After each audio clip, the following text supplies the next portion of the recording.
Wake up! Wake up, wake up, wake up! Up you wake, up you wake, up you wake, up you wake! This is Mr. Senior Love Daddy, your voice of choice. The world's only 12-hour strong man on the air. And that's the truth, Ruth. Welcome to Bennington. I don't know where I'm going from here, but I promise I won't bore you. I want you to take your hand out of the bowl of Fritos, throw away your National Enquirer, and pick up the phone. Go ahead, pick it up, and call Bennington. Talk radio. It's the last neighborhood in town. People just don't talk to each other anymore. You would be very lucky if in your whole life you saw the work of one genius. The form of the tragic autobiography is dead. Goodbye, written word. So I have chosen this form, radio, to author my life. Hashtag Bennington. This is Mr. Senior Love Daddy doing the nasty to your ears to the nasty. Eyes only play the platters that matter, the matters they platter. And that's the truth.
Yeah, a little Robin Thicke to kick off the week.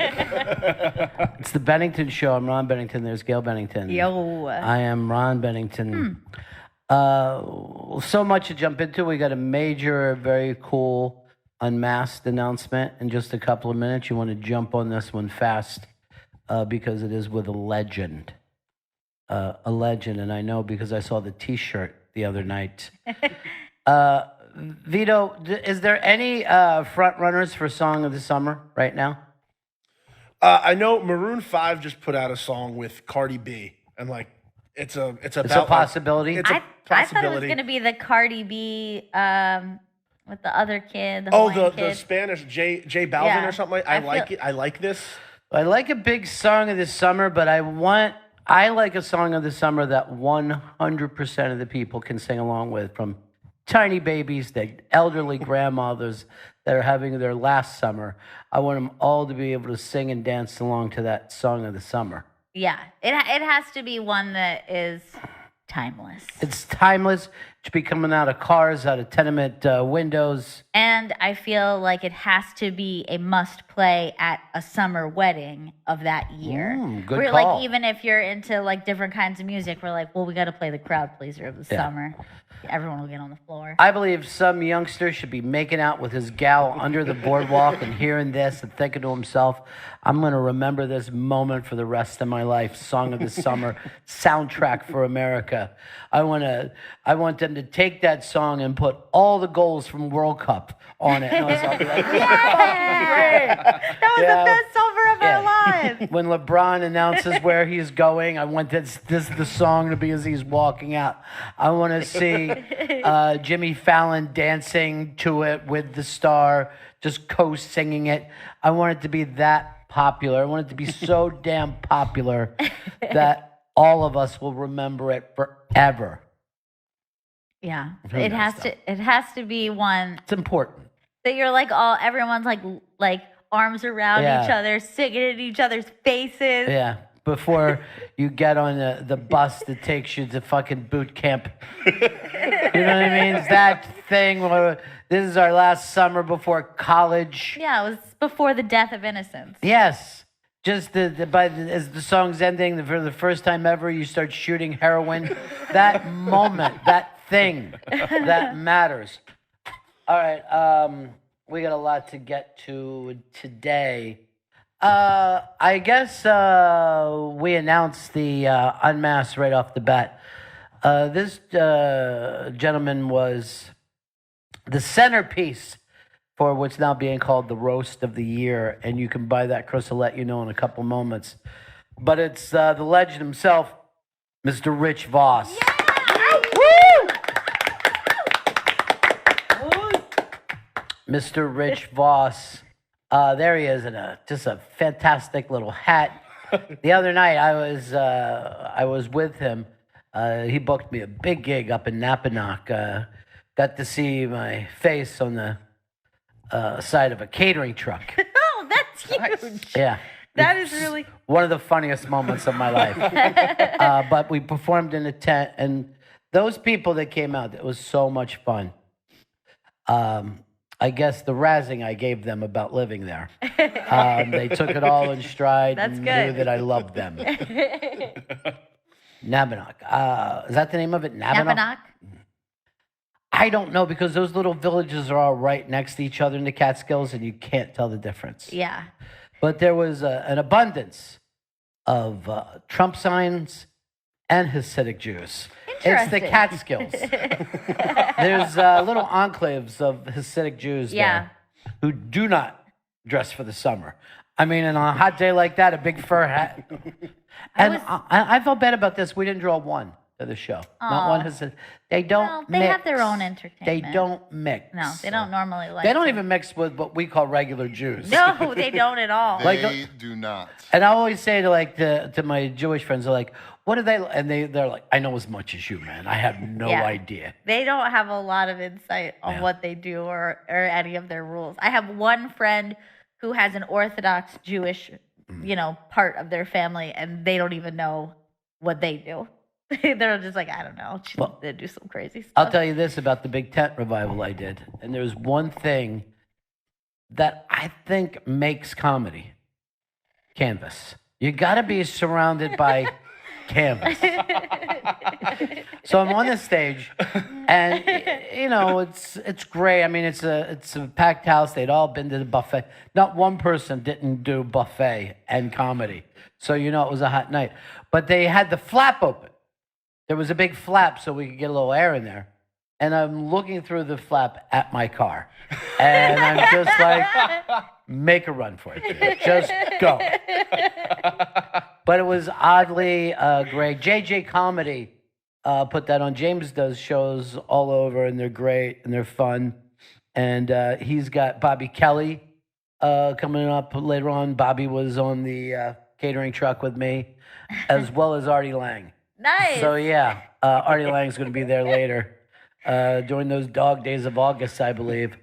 But Voss, Unmasked, how do you get tickets, Christopher? Unmasked Rich Voss is happening Tuesday, June 26th at 5 p.m. at the Fat Black Pussycat in New York City. First time ever we're going to the Fat Black That's so Pussycat. awesome. That's the best room ever. It really is the coolest, and I think it's going to be perfect for an Unmasked. I would love to have that called the Colin Quinn Room. I don't get a lot of vote there, but Colin is the one who took that and said, we could do comedy here. People scoffed. And then moments later, we're like, how do I get booked in there? Go to theinterrobang.com for a chance at free tickets to Rich Voss Unmasked. That's next Tuesday, June 26th at 5 p.m. at the Fat Black Pussycat. And how can people see that? Because is it on Vimeo? It's on Vimeo. You go to vossroast.com to purchase the Rich Voss Roast. I think you can purchase or rent. It's up to you. I plan on owning it a lifetime. Yeah, you're going to want to watch it more than once. You know who takes, they said, the real beatdown in these roasts, which they say is all friendly because there's love, but Mr. Jim Florentine and the fact that he lost his wife to a younger person. Yeah. They all bets are teed off on that, which I would have thought immediately off limits. First of all, there's no one more beloved than Jim Florentine. He is a sweetheart. He is. He really is. He's the sweetest of all sweethearts. And when I saw Candy heart. Yeah. Candy heart. If anyone, you could be a candy heart. That song is about him, which Yes. is really weird. You didn't know that. Florentine, won't you be my Jim Florentine? That's a good impression. Thanks. I like to think of myself as the next Lucas Nelson. Young, attractive son of both Willie Nelson and Arlo Guthrie.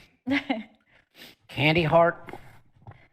Anyway, I forgot where I was before I fell down that Willie hole.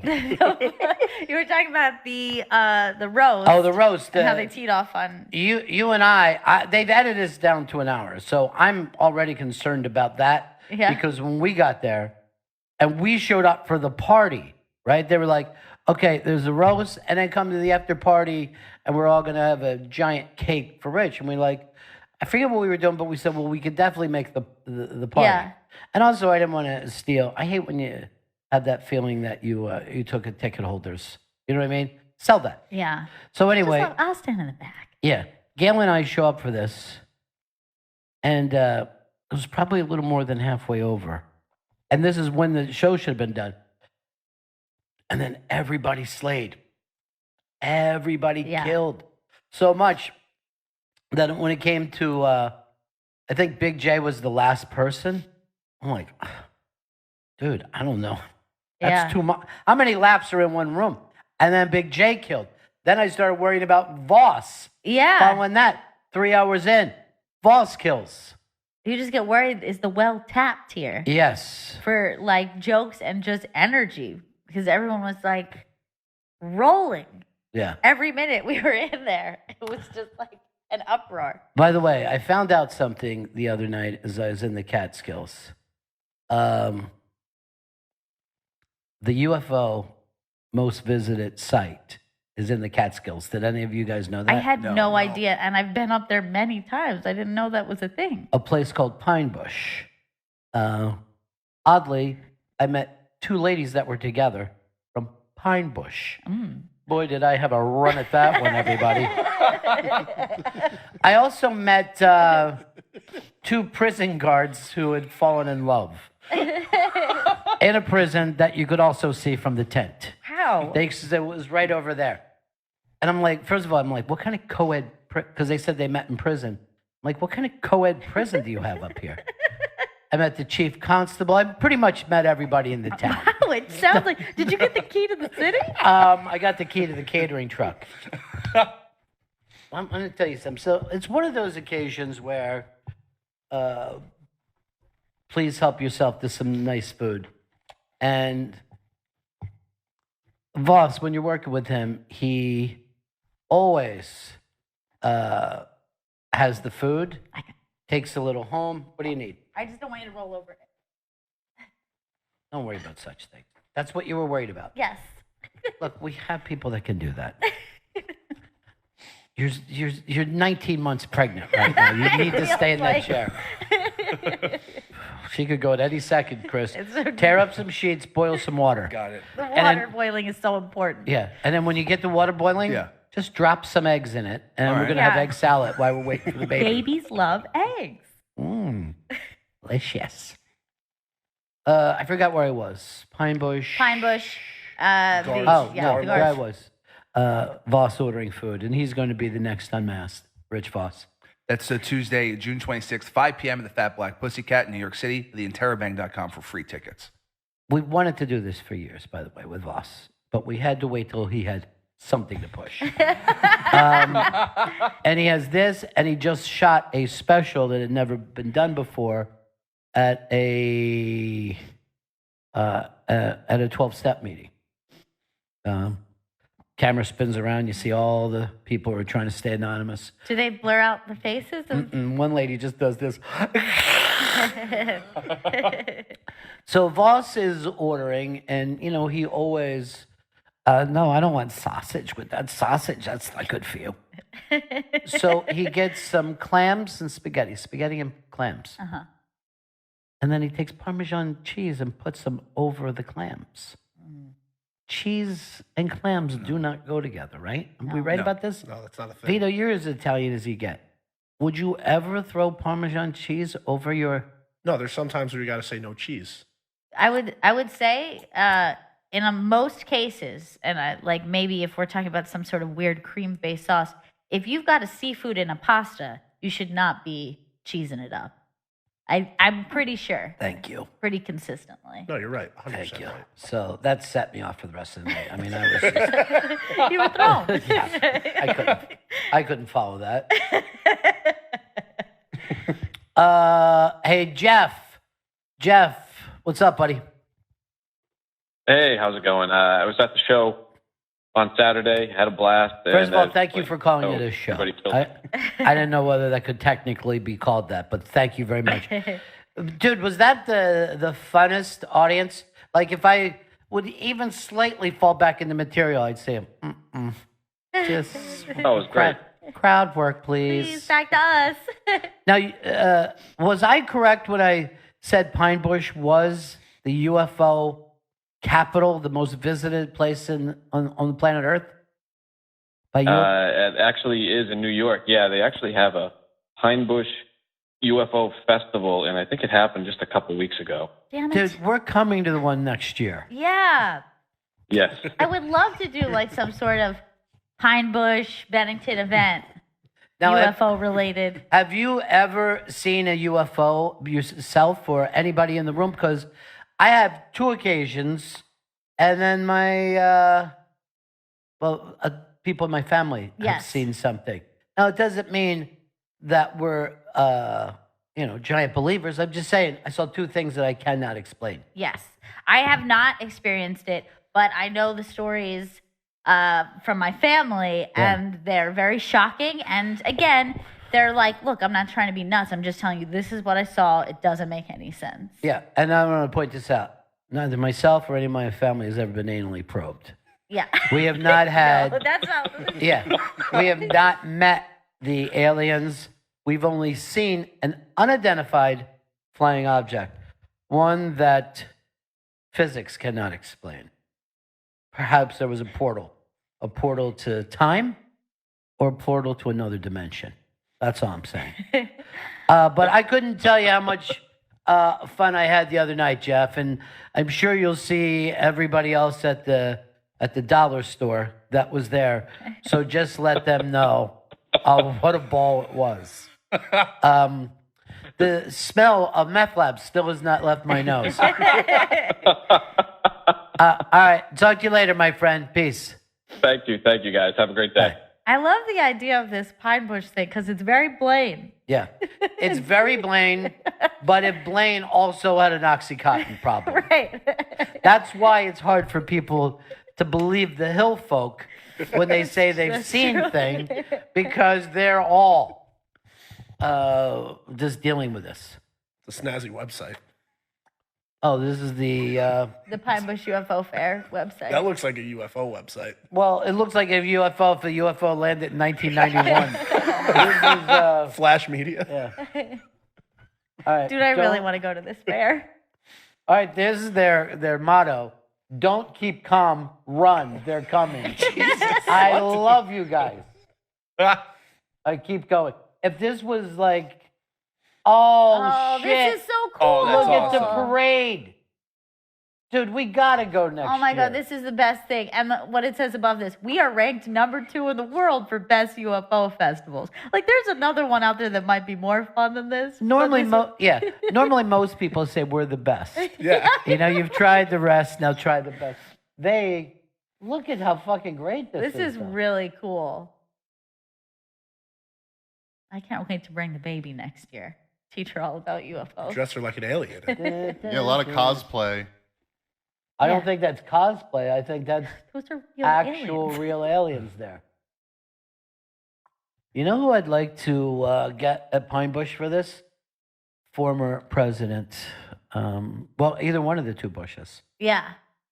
And if they would name one of their grandchildren Pine, it'd be fantastic. That fucking festival looks great, and I would love to go up and That would be so part of this. much fun. There's a mini Martian kids alien beauty pageant at 1 o'clock. Great. look who, Perfect. well, you know, look who is great on Ew. fucking creepy things. I'm just talking about some of Dude, the you already got events. a reputation. You want to be a judge? There's also a Best in Galaxy adult alien beauty pageant. Adult isn't sexy, or are we just talking the age of the people? Tits are out. All 3 tits are out. This is an Amanda. adult alien contest. Exactly. Amanda, Hello, Bennington. hey. Hey, I have been to this UFO festival in Pine Bush, and it's so much fun. So I'm just telling you to go because it's totally weird and it's a blast, and it's not far. I live in Brooklyn. I've driven up there. It's not a bad drive. Yeah, well, it's not a bad day drive. Nighttime. You know, all right, we're going next year. We are definitely going to this. I'm so excited about this. Have And- they announced the 2019 dates yet, Chris? They have not, no, because it just ended. I also met a gentleman who said that he had a 7,000 square foot house that I could stay in. Great. Maybe we I don't know. go. It's not the kind of thing you want to hear from another man. Just that the two can of you stay- guys? Yeah. It came we'll off go kind of get- that way, which it was nice to have attention. Don't get me wrong. Hey, what's the game playing right now, Vito? I didn't even know. Panama, Belgium. And Belgium's up 1-0. I'm very happy that World Cup has started. I'm really Now, was there a settled game in. already this morning? I don't know. This is the first one. Thank you. And then after this is England, Tanzania. That's not a place. They are actually playing something. I think they're playing Pine Bush. Tanzania? Tunisia. Got those mixed. I think that's the right continent. No, because there is no Tanzania. I was like, Yeah. this is made up. Tasmania? Is that what you were thinking? I thought there was a Tanzania in You're On fucking Africa. Tanzania, dude. On Africa. on the continent of Africa. Everybody knows the Tanzania Look, devil. I live on America. Whether Tanzania might be a place, but they're definitely not in the World Cup. That's for sure. You know, you a Tanzania. World Cup guy? I haven't gotten into it yet because I feel weird that there's no USA and there's no Italy, so I have like no horse in the race. Here's what they're telling us, that the America that we're rooting for in Mexico. And even that thing where our guys are fucking, what's his name, Landon Donovan. Yeah. Wearing the Mexican, which to me, Landon. Landon Donovan, it would be like a Cleveland Browns fan throwing on a fucking Steelers You jersey. found You it just offensive? Offensive, worse than any kneeling during the anthem. Him putting on that and acting like you can buy your Mexico gear here was like a spit in the face of all the World War II veterans. Here's I'm going to throw this out there, and you could disagree, but don't you feel like someone who's kind of like our fun rival? It's nice to see them like rise up, and then you're like, "We'll get you next time." Oh, what's fun when they puke and piss in the cups and then throw them on our players? Sometimes. Is that the fun thing?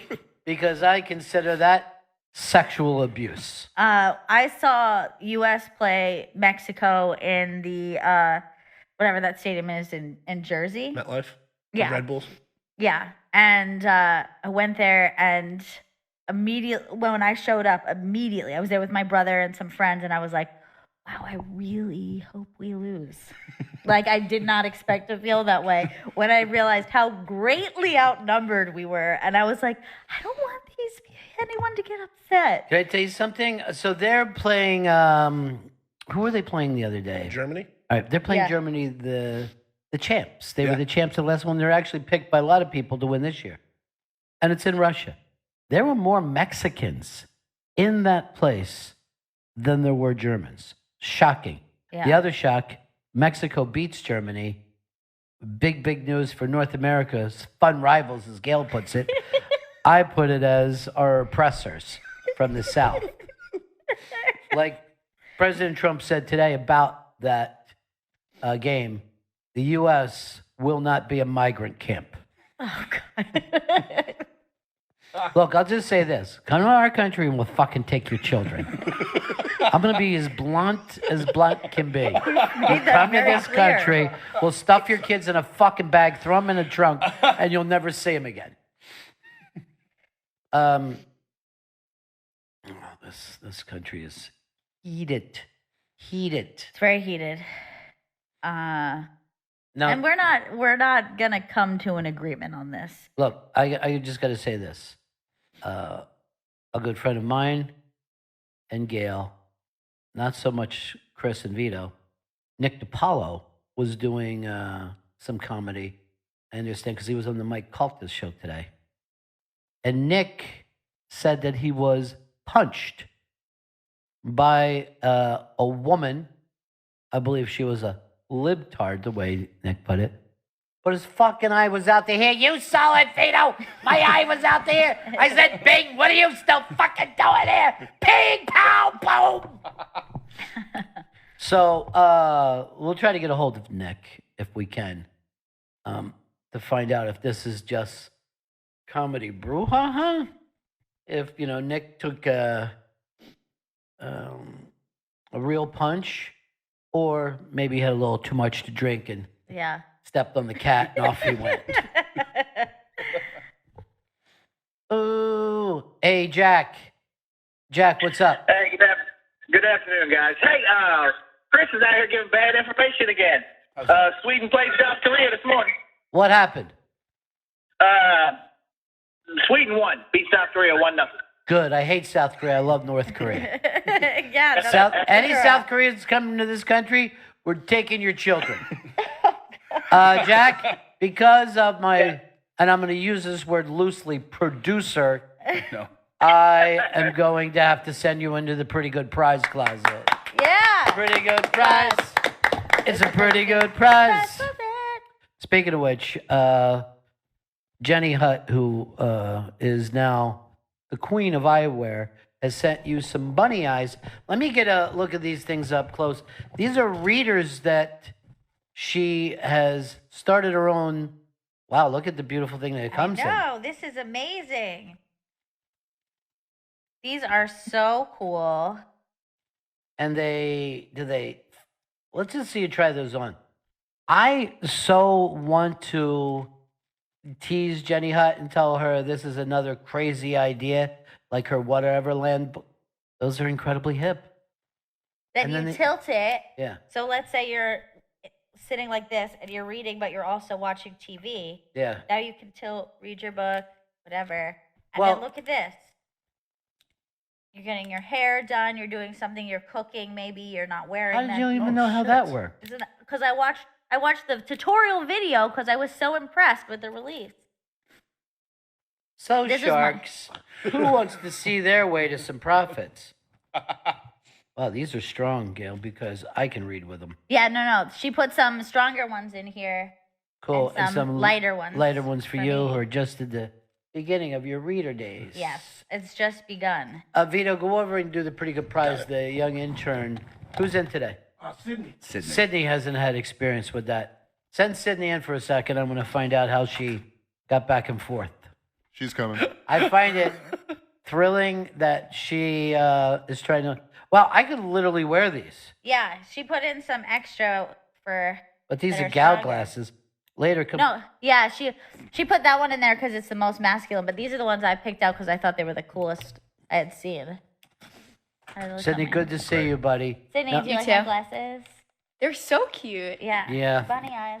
Jenny Hutt, she's also from Long Island, the way you are. She is now the queen of eyewear. Love it.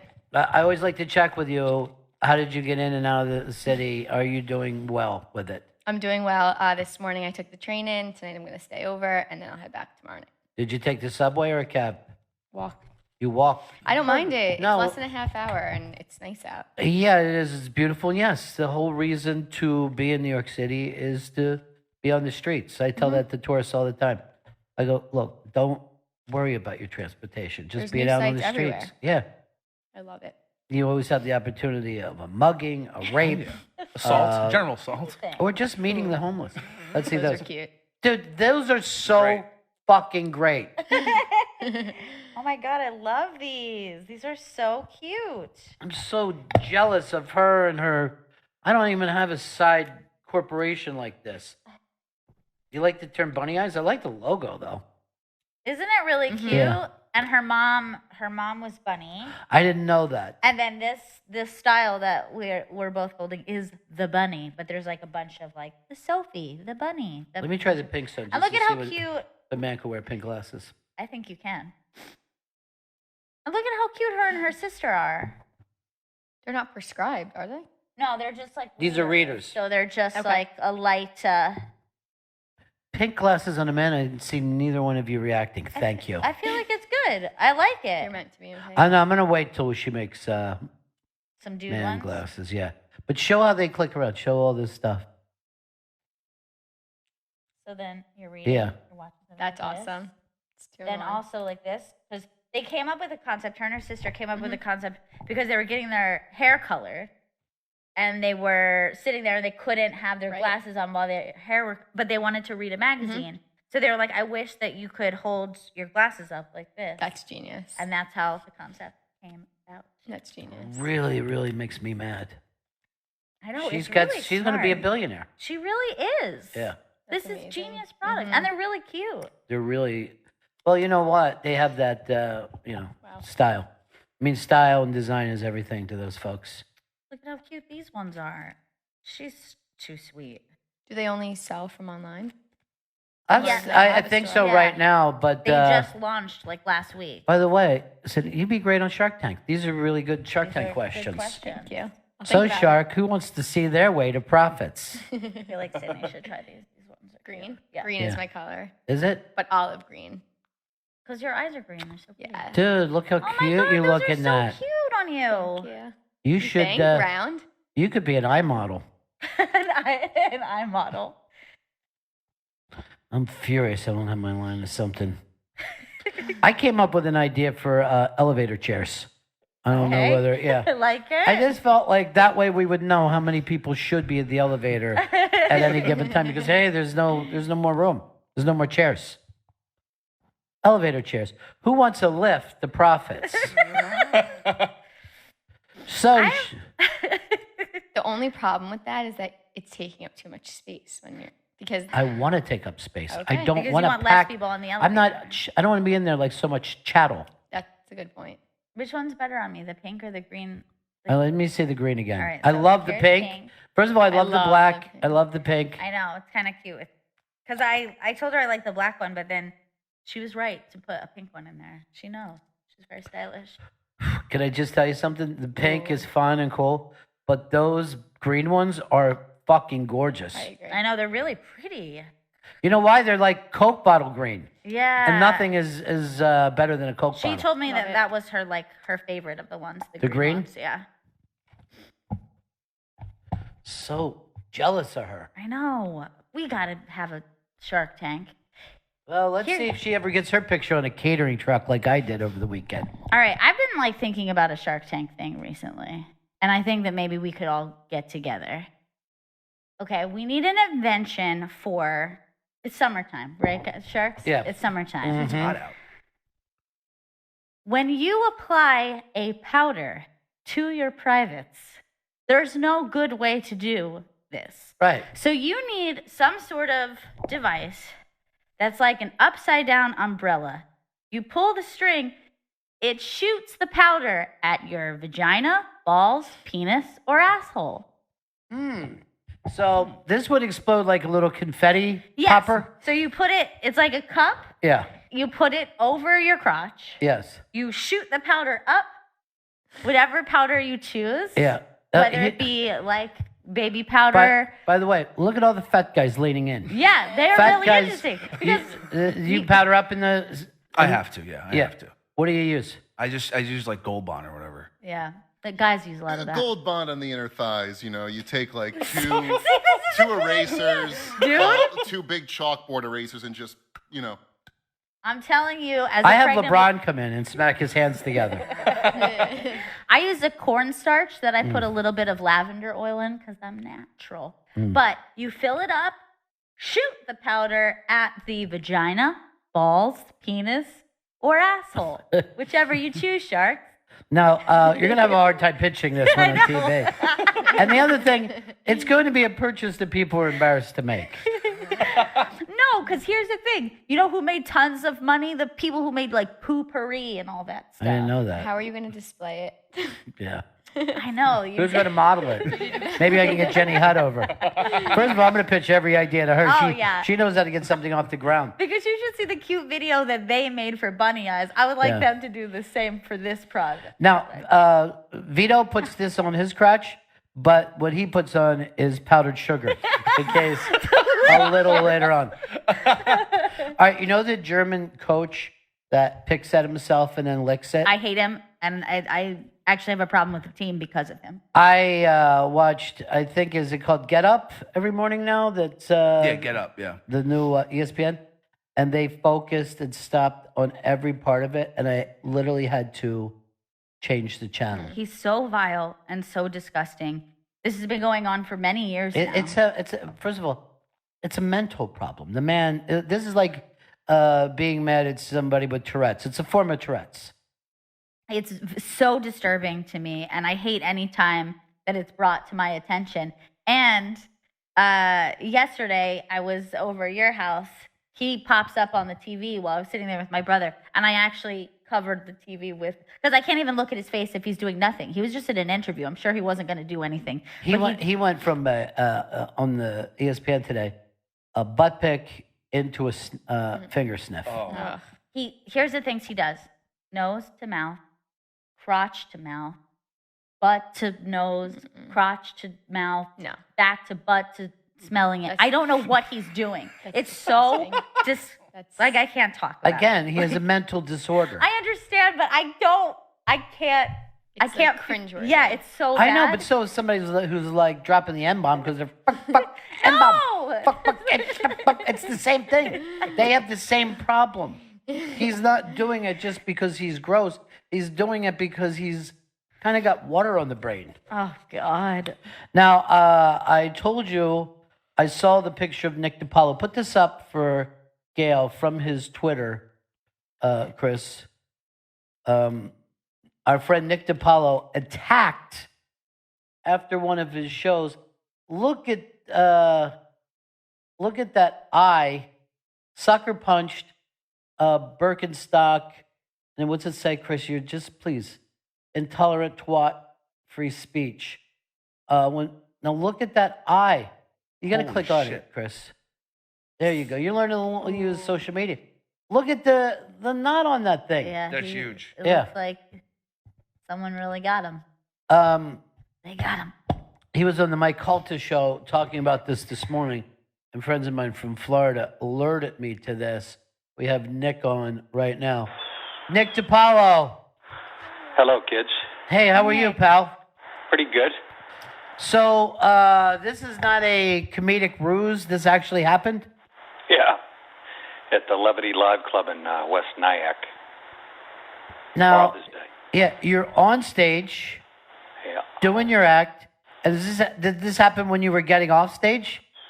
The show was over. I went into the green room, came back out, and they were filing the audience out this door right by the side of the stage instead of out the back like they usually do. Yeah. So I started shaking hands and taking pictures. And then some guy comes up to me and says, I love the show, blah, blah, blah, but my daughter wanted to punch you in the face. He didn't even finish the word face, and she, sucker punched me when I was talking to him. And,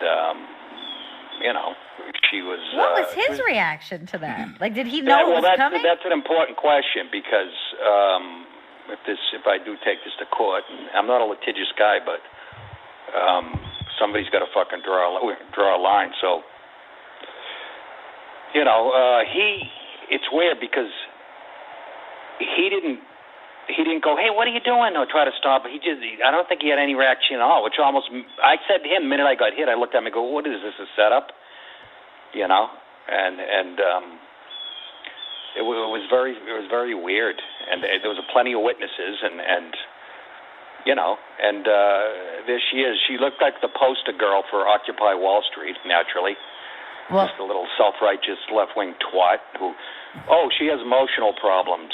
Yeah, apparently. So do I. I haven't hit anybody in a long time. But here's the thing, Nick. If I landed a punch like this, I would be surprised. She really tagged you. Yeah, she did. Yeah. I mean, she's done it before, I'm guessing, Yeah. And, definitely. And, but the point being is we live in a world with type of gender equality. Women can do anything men can do. And, Right. well, if there was true gender equality, I could hit her back.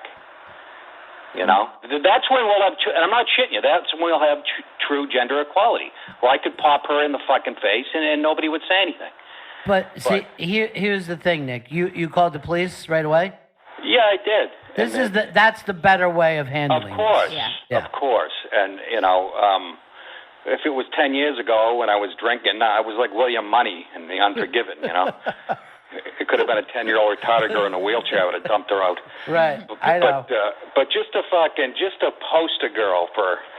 And I actually said, why the fuck you do that? She goes, because you're mean. But, that was her answer. She's a caricature of herself. Right. But see, here's the thing. It doesn't matter if it was a male or a female or what she looked like. Nobody has a right to come over and punch somebody in the face.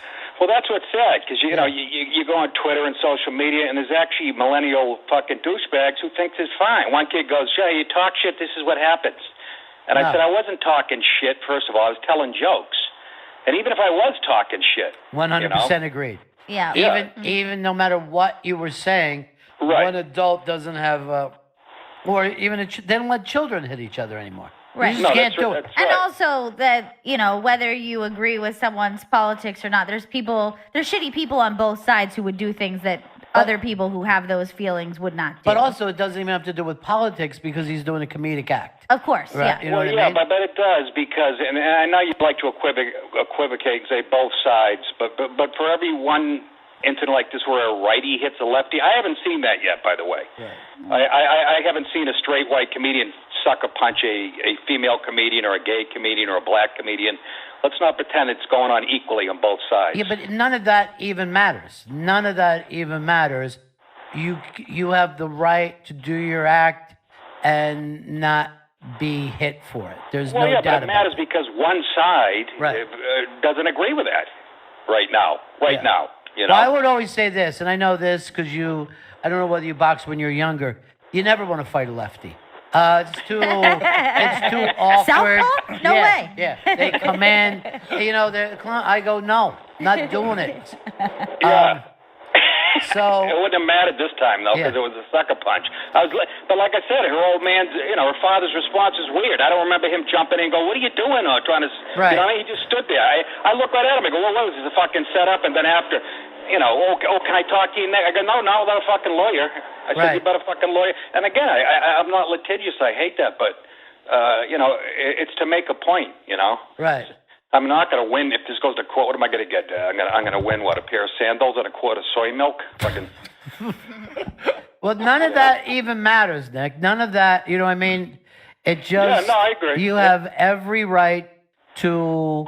It doesn't matter what. Even if you said something hateful, doesn't matter. You don't No, go you're up right. and You're punch somebody. absolutely right. It only matters in the fact that that's relevant because, like I said, one side, is doing this a lot. Yeah. Okay. And that's why it matters. Yeah. And if I can't be physical back, then I'll take it to court. Right. I'd rather. I wish first there of was all, a guy. Yeah. And we could have settled it right there. I would have had. What was the other thing was the audience there was a lot of Hispanic and Black people, and they were loving the show. Yeah. I mean, absolutely loving it, and they were after the show they were defending me. Well, look, and, Nick, you don't have to agree with someone to find them to be hilarious. And there's plenty of people that I will be like, "Oh, that's an outrageous statement," and I'm rolling on the ground laughing. You know what I mean? Because it's said that way. And, but again, people on the right will be more apt to laugh at a lefty, than the other way around. So not with the feckless cunt comment, and people on the right are sensitive as well. Look, Nick, you have every right to be safe. I know you're probably going through a time now where every person is walking by you. It feels like, they could just start firing on you. Go see a therapist, Nick. Go see a therapist, seriously, and have that as part of your suit. You have every right to. Yeah, I don't always shake hands after the show for that reason, and I've been saying it for years. I've said it to club owners for years. They're like, why don't you want to? I go, because I have a different act. A lot of the audience loves me, and there's going to be 10% that want to fucking kill me. Look, I don't always do it, but lately I've been coming around, and these people come out and they pay to see me. And most of them are my fans, so I have been mingling after the show. Right. More, but that was always my answer 10 years ago, know? I said, when did that become part of my job description, that I have to fucking take pictures with your fans so you can put it on your, social media for marketing purposes? That's not my job description. But I like, these people, my fans, they make an effort and they've been loyal. So, but, she's crazy. I looked her up online. She's fucking... Oh, she's bipolar. I don't give a shit. Right, That's you're right. She has emotional problems. Okay, I'll just keep my mouth shut. We can let this... Yes. If somebody can't be taken to a live performance and not strike somebody, then they shouldn't be out in public. Now, you're down in Florida, and I remember years ago, G. David Howard, great comedian, had his own club for many years. He was on stage. Somebody came on stage while he was doing crowd work, broke his leg.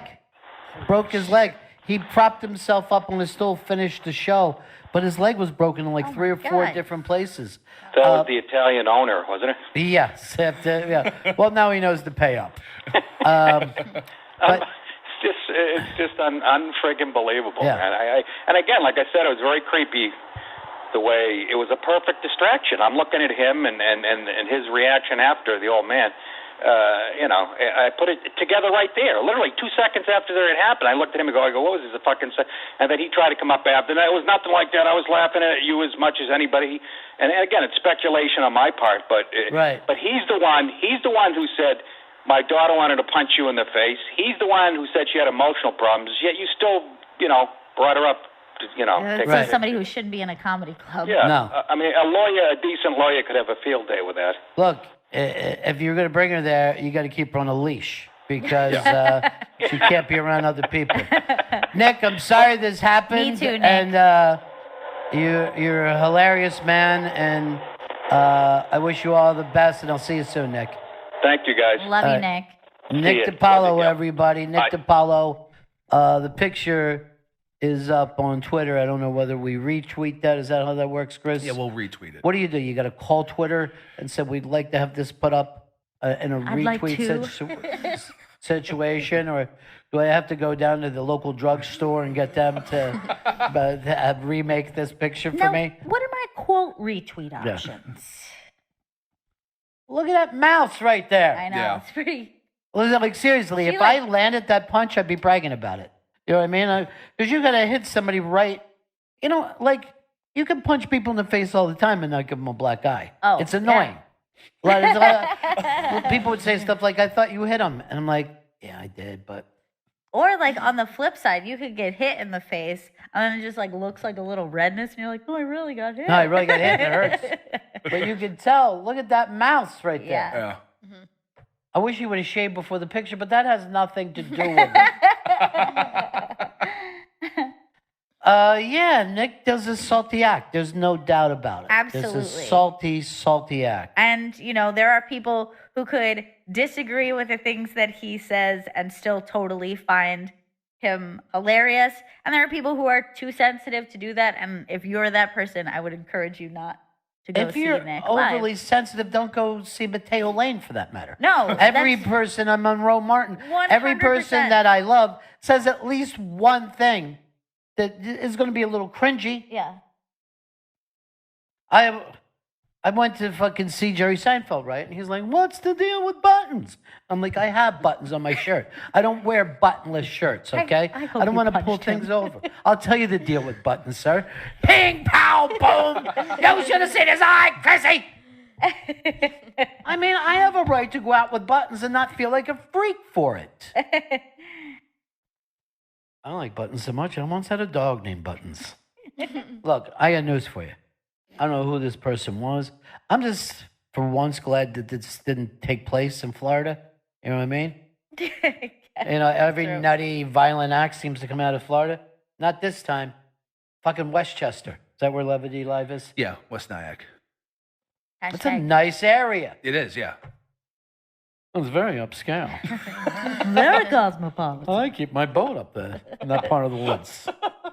I went to this. I told you guys that I was going up to literally one of my favorite places in the world, Tanglewood, to see Roger Daltrey perform. Unbelievable with the Boston Pops. Place was going fucking literally crazy. I mean, to see Tommy done live with an orchestra, he's doing this all around the country. I implore you to go see this. So there's this old house on the thing that you could go have dinner at. And I went there with the upscale people. A lot of men with red pants, if you know what I'm saying. Silver hair and red pants. But there was a woman, a lovely, drunk woman, 2 tables over that I was obsessed with because she looked like the mom of the Bluth family. And she was, yes, she looked like Lucille Booth. But she was like 10 years old. But at one point she was talking to a guy next to her and was like, "Yes! Yes!" In the restaurant. It was so fucking great. And Mama's cutting loose. Mama. she was drinking a little wine, but going up to the bar for whatever purposes in between sip.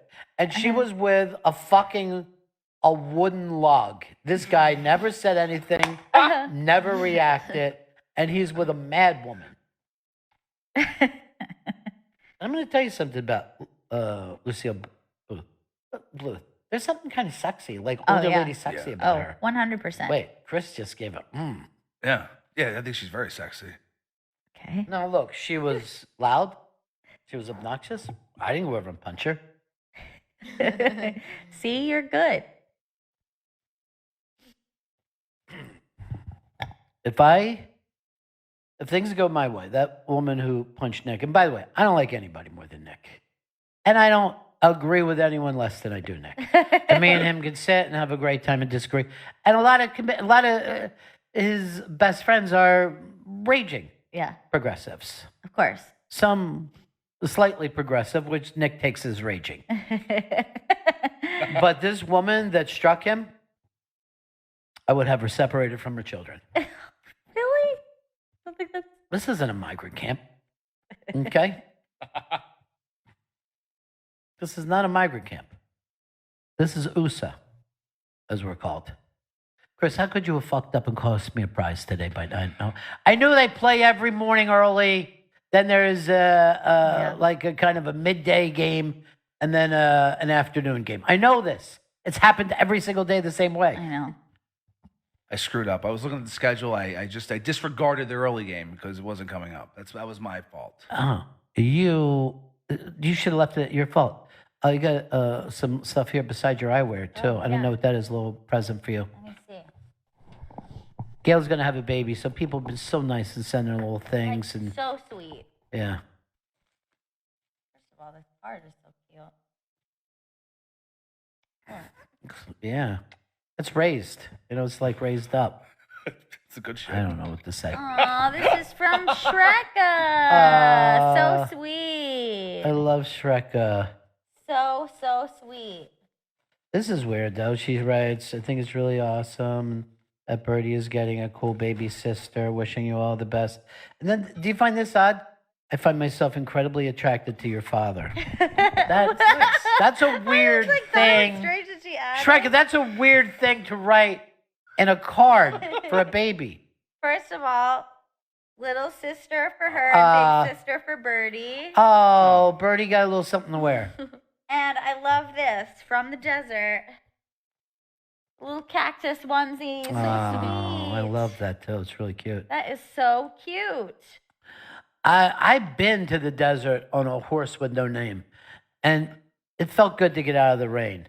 But in the desert, you can't remember your name. Now you can't even know your own name? I don't think so. Also, why I think because there's no one there to give you no name. Bum, bum, bum, bum, bum, bum, bum. Seems like you should have just named your horse. I'll tell you something. It seems like you should have got a cease and desist from Neil Young because you just did an impression of him during that song. I like the other guy who sings in America. Flying me out to Memphis. He's much, he's daintier. He's a daintier lad. Look who it is. Hard Rock Johnny. Hard Rock. Bennington's. Johnny was at a show Hi. without you the other night. It was odd. Oh, no. What happened? Did you stay the whole time? I stayed the entire time. Johnny actually stayed the whole time for you, too. I'm so surprised by that. You know why? Why? The horn section showed up. Yep. And he loves Love a his good horn horns. section. Good horn section. Also, Gail wasn't there, oddly. So the last two concerts I've been to with you guys, I've left, and Gail was there. This time she wasn't. It's That weird. had nothing to do with it. No, I know. Who's that from? Shreka. Hysterical female. That is so cute. Get a picture of her crying when she has that on. I love it. I'm calling with a news update. Ooh, news update. Our president has decided that we will have a sixth branch of the armed forces called the Space Force. Well, he just announced it today. I know that he his- said that some time ago. Yeah, I know. Like he Yes, but he- hinted that he wanted to do that. He but committed it's to it official today. now?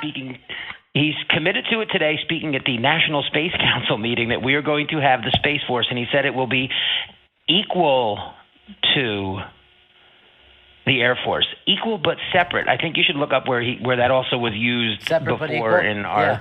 Sorry, Well, separate here- but equal. Look where that was used. Here's the interesting thing, is that when we initially went into space, we always said it was for peace, right?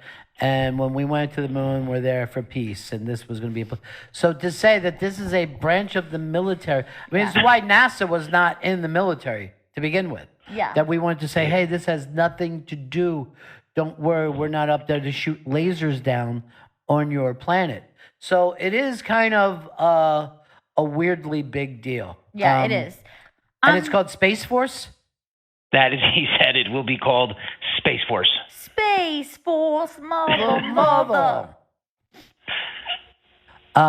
It's something that he brought up a long time ago, and then he even said, hey, it's off the top of my head, but I really like the idea. Oh my God. Here's my biggest issue with Yeah. Space Force. No one's gonna want to go to any of the other branches. They're like, I want to be Yeah, in Space Force, obviously. Of course. I don't know why wouldn't you wanna anybody be in would Space want to Force? go in the Marines. It's too dusty. Get up in space where it's nice and clear and clean. All right, so youngsters, you see the future. Space Force. It's a bug planet. Goddamn bugs got us, Johnny. All right, Johnny, talk to you later. Peace. Benningtons, have a good day. That's BA. That's home. That's home. That's home, Johnny. That was weird that they were all from Buenos Aires. Yeah. You know? Didn't it have something? Wasn't the theory behind that it was like if Nazis had won and it was supposed to be like. Take a look at our government. You know what I'm saying, everybody? Ow! Bing! Who's that woman? Didn't Nick sound sad? He did. That's why I sad. didn't want to argue politics with him. He's our friend. He's been struck. If he's going to say stuff back like this is from those lefty wacko and the right people never hit, we know they do. We've seen people speak against Trump and be attacked. We've seen this on stage. I don't want to see any performer attacked. Yeah, I agree that And by the nobody way- should be attacked with their words. And when he's saying, I could have hit, but I would have no problem if he would have started firing on that woman. Yeah, You know? I think most people would assume if you're defending yourself, particularly if somebody has hit you. I am, Jim Norton has taught me martial arts. And just watch this. Oh, that's good. Ooh. And that's the school that he taught me in. So it's like, That's like good. that. That's good. Yeah.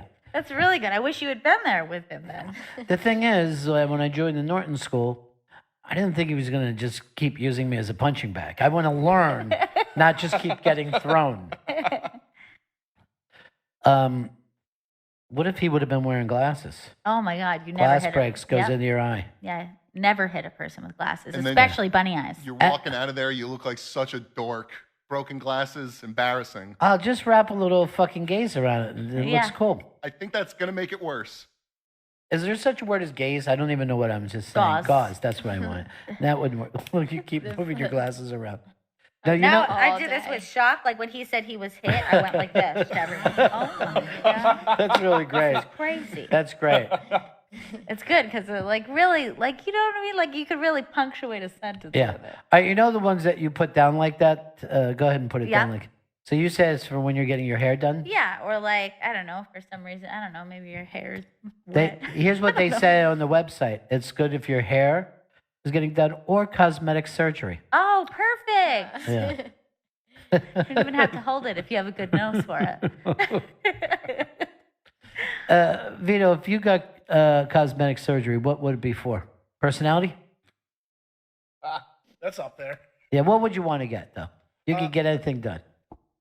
I would want to get skin surgery, but I guess I've already filled in most of the loose skin. Yeah. So you'd like to lose weight and then get the skin. I'd like to lose weight and then get the skin surgery. You know what? The way things go for you, I'd hang on to it just in case. You go up and down a bit. Plus, you never know when you're going to want extra skin. Fluctuates. Where did it? Somebody told me this, that when they take skin like that, they take the belly button. Oh, no, you need that. I think I'd look good with no belly button. Well, you could get a tattoo, belly button tattoo. Oh, that's a good idea. Okay. They do some good 3D work. And then or you could just tape a gumdrop there and say you have an Audi. Now look at this. Look at this one with funny eyes. You're laying on your side, reading a book. Just put one side Bunny down. eyes. Perfect. I got the theme song, Vito. Bunny eyes. Write it down. Bunny eyes. Make an offer. I'm going to put $800 for 10% of this business. It's not enough. Yeah, but it's what I also bring to it. My contacts in the eyewear industry and online. You know what I mean? I have a base place for that. Do you know that 9 out of 10 people wear glasses Really? at some point in their life? What is this based on? Which study? Just me walking around. I was prescribed glasses as a kid, but one kid told me I looked like a fucking nerd, and I never wore them again. Oh no! Now you have look how fucking cool I look in my I prescription would love for you sunglasses. to see just try a reader because this is what happened to me. I said to actually I was trying the VR, and I said I was Virtual reality, Oculus is what I'm playing right now. So I put it on, and I was like, it's really cool. I wish it wasn't so blurry. And everyone said, it's not blurry. And I said, I find it to be very blurry. And then my aunt said to me, I think maybe you need readers or glasses or something. And I said, no, I have 20/20 vision. And she said, when were you told that? And I was like, oh, that must have been about 7 years ago. I had an eye exam. And she's like, yeah, that changes. You probably does? no longer have 20/20 vision. I'll tell you this. This is also true. No Asian people wear glasses. Not one. Zero. There are 7 billion Chinese. Not a single pair of glasses over there. Weird, right? It's really weird. Oh, nuts. For that amount. Dan. Dan? Daniel? Hey, buddies. Hey, pal. Just want to say, Ronnie, you absolutely killed over the weekend up in Napanock. You were nice enough for the pig. You were nice enough for the handshake. You were also nice enough to shit on Pine Bush, which happens to be the UFO capital of the Northeast. We which I thought are was hilarious. We are definitely going to Pine Bush next year. We went and looked it up this morning, and it looks like the most fun ever. 100%. We would like to go to the Pine Bush UFO Alien Festival. Fest. You guys are more than welcome. We will we'll let you lead the parade. Yeah, I don't even need to. Tinfoil hat. I don't even. I just want to be there for it. Boring. Boring. Boring. Nothing ever happens on Mars. It's so great. That's what I'm going to dress up as. Yeah. There's also Sasquatch up there as well. People claim to have seen Sasquatch. And, so, next year is 50 years after Woodstock. So maybe we could tie a whole week that'd be together. great. Yeah. Maybe we could just tie. want to say, guys. Yeah. Thank you Hey, very thank much you for the so pick, much. Ronnie. I'm You're not awesome. even kidding you. Everybody was so much fun that night. Oh, it was great. It was just you fantastic. Guys killed. Yeah. You killed. Thank you Thanks so a lot, much. guys. Congrats, Gail. Thank you so much. There was a little town next to it, and they had a little black box theater with theater running all year, like original place. Oh, that's awesome. Yeah, it was very, very cool. I love this area. Everybody loves the old Two Pines. It's best food in the Two Pines area. Meatballs. Vito, meatballs. Meatballs, Vito. Meatballs. You know who you reminded me of in that? The stomach, the mean guy that came over to win the hot dog things. You're going to beat the stomach this year, Larry. How many hot dogs you think you could eat, Vito? 43. And that includes rolls? Yeah. You want to do something before July 4th? Okay. Here's my problem. I got a choking phobia. So do I. So I don't want it. Can it not be speed based? It's just like- I don't like to see Yes, them like. that's a really good point. We don't have to speed base it. So just over the course of the show, how many hot dogs can I eat? Yeah. Yes. Now, do you want to do hot dogs and rolls or just straight hot dogs? Just straight hot dogs. I like the idea of that. Yeah, This me way too. we're not competing with Coney Island. Yeah, they like, have we're their doing our thing. own Their thing. We have our thing. That's Right. just me eating as many hot dogs as I possibly can for 3 hours. No, and that fits into your diet, right? It's perfect for my diet. Yeah. This is starting to get interesting. You're doing a visual Bunny Eyes joke all morning. That's really funny. But there's no way to explain it. No, there's no way. Well, she's dropping her bunny eyes and then looking over her glasses. But yeah, the Catskills is nice as it is. And there's a lot of people there from New York who are like, I can't fucking put up with this. They go up there and they open up like a little restaurant or something or I don't know. It seems like to be a lot of places to buy crystals when you get into the Love country. those kind of shops. Why? Is there a big enough market on rocks? Can I tell you something? Please And this do. is not something that I realized. There's crystal shops in the city, and they're very expensive. You go there, you buy some amethyst, some rose quartz, Yeah. what have you, and they're expensive. I was upstate a couple weeks ago, and I went into a crystal shop. They're giving these things away for free. I mean, I'm not kidding you. I bought a piece of amethyst, a hunk of amethyst, for $5 that I saw a piece that was smaller than that in a Brooklyn shop that was like $45, $55. Okay. And I don't understand why we're raising the price. I'm going to start an amethyst truck. I'm going to go upstate, Good. buy a bunch of it. You drive around Brooklyn. Get some weight. Get the weight bunny eyes thing. She did it again. All right, here's the catering truck, Gail. It's not. It's the picture's not good enough to put up on Twitter. This is great. We're all on the side of that catering truck. Me, Florentine, Voss, Artie, and Bobby Kelly. Go ahead, Chris. Enjoy your nice look. Now, did you eat from the catering truck that that had your face on it? That's a great thought, and I guess I did. I think I would demand like no charge, right? I mean, you see that my face is right here. Yeah. Now, here's the problem with taking something off the internet and blowing it up. If you get close, you don't want to see any of those faces. You know what I mean? It's just like any little blemish, Yeah. whatever shows up. Brad in Chicago. Brad.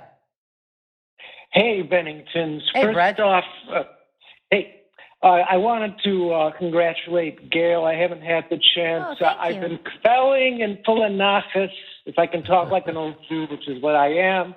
Since the first day you announced it and played that song, I just welled up. But anyway, enough of that. You have a wonderful life. I wanted to thank you, Ron, for reminding me about Roger Daltrey's appearance.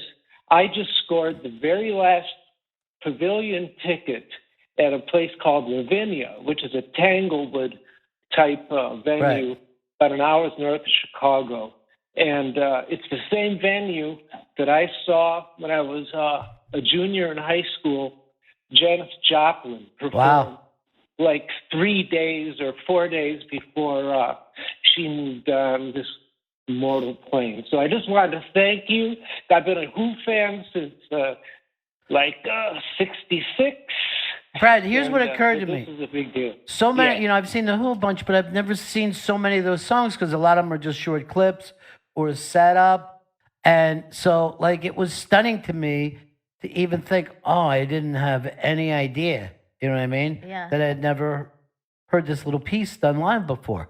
And it was remarkable. So lucky to see them live myself, do Tommy back in the day. So, yeah, it's special. Now, did they have a full orchestra with them then? No. When I saw them, they had a really sort of creaky tape setup. Yeah. I think you're going to find this really, really interesting. Call me back after you see it, all right? I'd love to talk about it with you. All right. Talk to you later, Brad. Bye. Yeah, that was pretty weird. And, it's believe it or not, since I was a little kid, I've always wanted to see the Boston Pops. Yeah, They always used to be on TV for some reason when I was a kid. that show just seems like it was the coolest ever. It really was. And here's the thing, he's talking about, so there's a pavilion and, the whole yard thing. Yeah. We got, I don't even know how Gail's mom got it, a thing called the box. It was like a box seat. And there was a box built around us with these 2 rocking lawn chairs in it. That's awesome. So when you're in the middle of thousands and you could see everything, I was directly lined up with Daltrey, which I was yelling at, "Remember me from Sirius XM Radio." Well, look at me now. Look at me now. I'm rocking along. It literally made you feel like an old rocker. That's how we're not gonna take it. But yeah, there were people literally sobbing during this show. When you get that listening to you, people were fucking losing their shit because these people have loved this album forever. You never get to see this with an orchestra. I'm trying to think of, for Chris, I guess for you, when you went to see Fish and they did that song, Shit Turd Lasagna. Why do they have such stupid names to their songs? It's off of Trey writes all the stuff. But you realize that's why they're never going to be critically beloved. No, the lyrics are insane. Listen to you. And I'd really be interested what a rock purist would think of this. You know what I mean? Yeah. Because it is not standard rock and roll. It's a rock opera more than rock. I'm singing extra, read all about it. Pinball was with a miracle cure. And those are the things that wouldn't pop up in a show. Right. Because there is lots of just mini songs. Yes, exactly. Oddly, there's 2 really disgusting abuse songs in there. One, Fiddle About. Fiddle About, and then the cousin Kevin, where he's beating, yeah. which is also sexually motivated, It even is, though, yeah. you know what I mean? Like S&M is sexually motivated, correct? Yeah, yeah, of course. Like, I think that woman that struck Nick Dipaolo enjoyed it. Yeah, she probably did. Do you think it's all right to punch Nick DePaul? This is the dad. Yes, I think it's all right. I think it's all right. That's funny. You're like really doing it from the movie instead of the thing. Yeah. I always think of it that I know. way. It's weird, right? Because that. And then, like, you even had Jack Nicholson who couldn't sing in it. You know what I mean? Yeah. But Anne Margaret in that. Fuck, forget about it. Yeah. Concerned about Nick. I want 24-hour fucking. I want you to go to the hospital and put our guards on it 24 hours a day. Please Don't let any fucking cop move it away. If you do, grab the florist and you and him stand out front, and then just have your hand in your jacket. And then if he needs to light a cigarette, you take. You're so fucking calm, Michael. You just take the lighter off him and light it. For you, for your father, for your father. Oh, poor Nick. Poor Nick. You see if there. Chris, why don't you please plug the Unmasked today in? We're Rich trying Voss. to keep that a fucking big secret, but I don't want to do that. Unmasked with Rich Voss is happening next Tuesday, June 26th at 5 p.m. at the Fat Black Pussycat in New York City. You go to the interrobang.com for a chance at free tickets and go to vossroast.com to purchase or rent the Rich Voss Roast. What's the name of the club? The Fat Black Pussycat. Please make sure every time you say cat at the end of that, do Got it. not shorten it like you do. Please. They say so many people in Mexico went crazy when that goal was scored that there was a small earthquake, which brought some children back together with their parents. Good. No, but Please there was a sound good. small earthquake. Isn't that crazy? It's really insane. Now, look, I'm going to say for the last, I'm going to go as far as 30 years. Oh, more kids play soccer than Little League. More kids play soccer than weight class football, the old Burt Bell League. So why isn't soccer even bigger? It makes no sense. It really is something that confuses me that the U.S. still has this thing where they're like, we have not embraced soccer. And yet kids have played soccer. I know. That's really a good point. That normally what it takes is growing up playing something. Thank you. And enjoying it.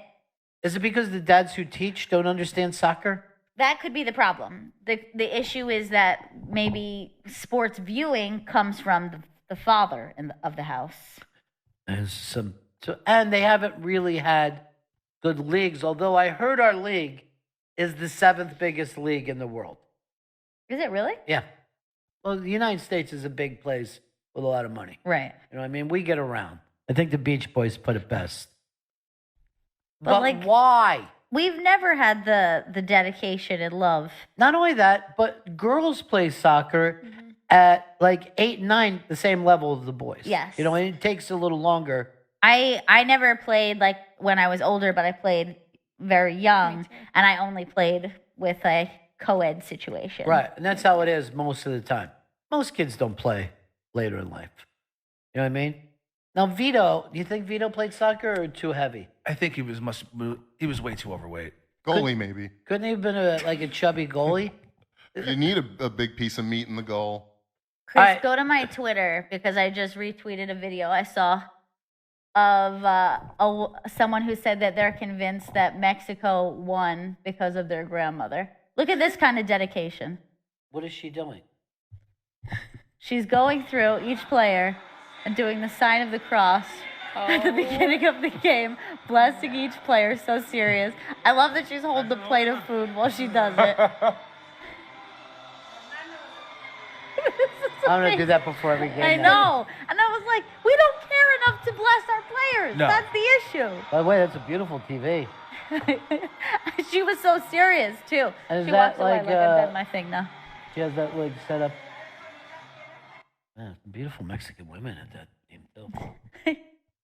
That's really adorable. Is that viral? I feel like it's going. Yeah. Good. Chris, what's the count on that? 10 million views. Ooh. Call me back in 2 days, see if it makes it to 9 billion. Peter, did you play soccer when you were a little kid? I didn't play organized soccer, but like I played soccer at camp and stuff. But I would not be the one to play a sport that's 90% running. We were thinking we could put you in the goal. Okay, I think I got the reflexes. I got the size. Yeah, size. I don't know about reflex. No, trust me, I'm like a cat in that box. Taking a shit. Ew. Big old shit. I see myself as a defender, personally. Really? Yeah. I see myself like, well, same place you put Ronaldo. I don't know the position. Forward? Striker? I will say this Midfielder? about Ronaldo. He is the strongest, most effeminate looking man in history. And I brought that up to Gail's brother, and she said, because you saw that fucking shot, the bend, right? It was insane. I mean, it was insane. And he's so powerful, but he is pretty. He's pretty and powerful at the same time. So Gail's brother said to me, he's like a dolphin. I go, that kind of fits. Yeah, feminine, but powerful and strong. Look but at the bend that on that last goal Unbelievable. was so ridiculous and so beautiful. It just sunk in there. Right. It just sunk in there. Now, here's the weird thing. You're thinking, these are literally the world's best players. And they're all on the same field together. And then there's one dude who defies logic even among those, the greatest players. Let me just say, where are you going with this? What's the angle? He's superhuman. You know what I'm saying about Ronaldo. Yeah. Sorry. It also bothers me a little bit that you could get a hat trick on 2 fucking penalty shots. You know what I mean? Like, how should that count the same? I will say this. I thought I would have zero, turned offness because I just love, and I know we're not going to win anyway. Doesn't seem quite the same to me this year. Really? Yeah, it's a little bit sad. I'm enjoying it. I'm just having fun with it. And the part that I'm having fun with is watching other people celebrate their wins, which normally 4 years ago was painful and hurtful. And I didn't enjoy seeing people go crazy in the streets in their country. I wasn't happy about it because I wanted Let me tell you something. No one goes crazy in the streets if they beat the United States. That is a gimme. Now, the Iceland tie, I thought was really exciting. Yeah. I mean, that's a tiny little fucking nothing place. They said their stadium, even if every single person who lives in Iceland went to their stadium, it'd still only be about 4/5 full. They really depend on visitors to help out. So for them to tie Argentina, unbelievable. It's exciting. Yeah, It's fun. it's really I love to exciting. see the people from all over the world. I love to see the beautiful girls in the stand from all over. And then it was like, who do you think is prettier girls? Denmark or, Brazil. or Uruguay? And I go, well, give me a little while. Let me look them all over. What's our hurry? Did you notice that Brazil's soccer coach looks like Nick Dipaolo? Let me take a look at this. Yeah, I know what the coach looks like. I'm not Just sure. 'cause- Yeah. Like, just because the guy's a black guy doesn't I mean don't he looks think like he Nick looks like DiPaolo. Nick I think DiPaolo. this profile. That's a fucking insult to Nick DiPaolo. I'm just saying they I look know alike. I know that he That looks guy's like 80 years older than Nick. I didn't know that. You said it to me this morning, and I just kind of didn't respond, hoping You know what? would You say- should have taken Let me that see as the a sign. close-up If you of don't his see face. someone This is bite. I'm talking about it's a Nothing like Nick DiPaolo. This is You're not fucking good. rude, dude. And I'm I not think trying to racist. be rude. He looks like a mini golf clown. He doesn't look like No, Nick he looks DiPaolo. like Nick DiPaolo. No, he And that's doesn't. not an insult to Nick DiPaolo. He doesn't look It like is. him. No, he's managing soccer on a world level. It's a good thing. That's not what you're not saying he has the same job. You're saying he looks like him. You look like Guillermo del Toro. What's wrong with that? Guy's great. He's an Oscar winner. Do you want to look like Guillermo del Toro? He's a great beard too. He hates himself so much he'd rather be anybody. A child told me this weekend I looked like a celebrity that was bizarre. What? He keeps calling me Lin-Manuel Miranda. And it was like a 6-year-old kid that knew the name Lin-Manuel Miranda. What were you guys doing, lying in bed? You know why he's saying that? You got the same fucking, well, actually, you do look like him. Yeah. A lot. Like his I I'm don't stunning. see it. I was just going to say it was the hair and the beard, But now it's everything. I don't see it The at all. eyes. Look at the eyes. That's veto eye. Oh my God. You should look at this and be like, this is what would happen if I got sick. I could ride Hamilton if I lost weight. My favorite fucking song from that place, Hamilton. Hamilton, you're acting like a Scramilton. That's good. That's really good. That is the best one. Yeah, it's fucking good. And like, where's my powder wig, bro? Gotta get the wig, bro. That's such a fucking good thing. This is the only. Is that considered hip hop or rap? What they do there? I think it would be rap. Okay, this is the only rap album in the history of the world that black people never listen to, and white people think is amazing.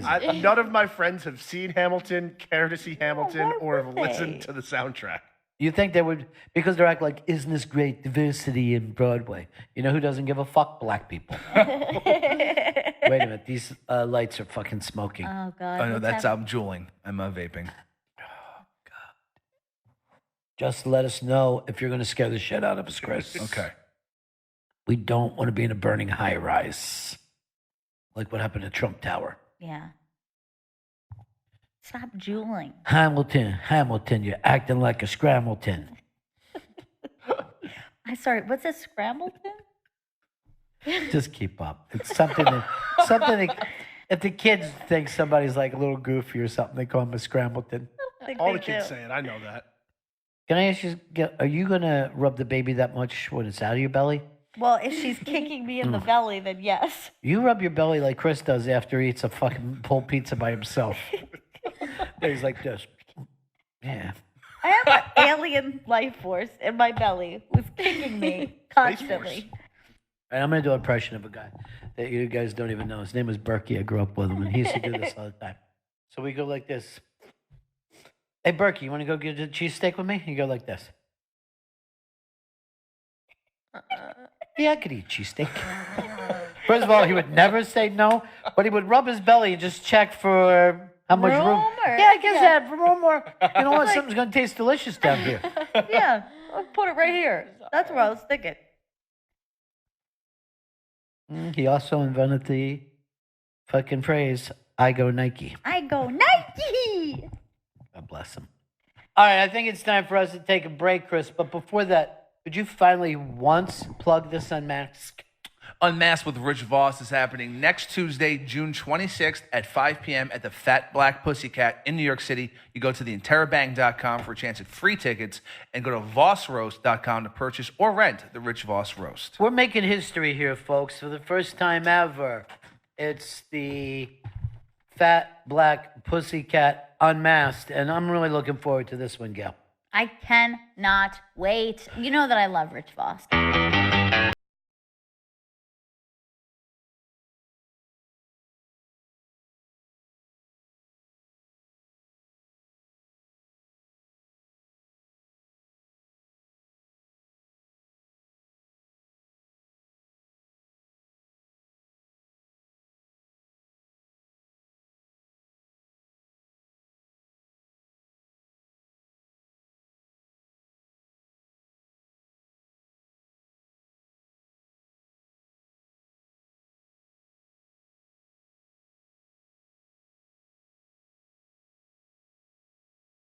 Big show that JJ Comedy put on up in the Catskills.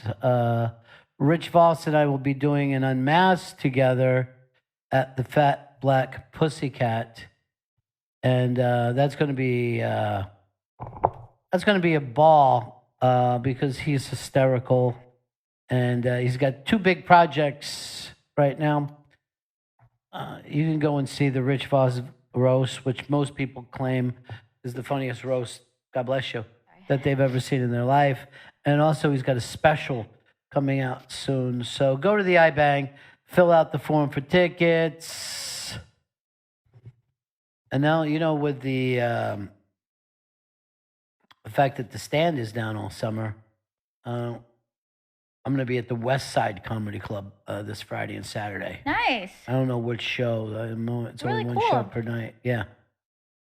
I like to say West Side, Best Side, you know. You've always said that. I don't know how I'm going to fit in with the new kids, though, or whether they're going to like me. You know, I mean, I'm wearing ladies' glasses, so that can be difficult. I don't know whether anyone else has ever had this problem with their iPhone. So Chris is trying to call me the other day. I'm falling out. Oh, I've got lined up for a 3-way conference business call. Falls out. Huh. And it's my fucking phone. Chris keeps thinking it says he's going to different phone. It's obviously my phone. Dan, you're a technical nerd kind of a guy. What do you think was wrong with my phone? Well, I unfortunately am such a technical nerd that I use an Android.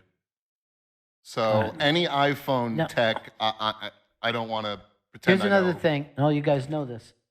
Music will just start going to my phone. It'll go Randomly. into my iTunes and just start playing music. Does it all the time. I've corrected the problem.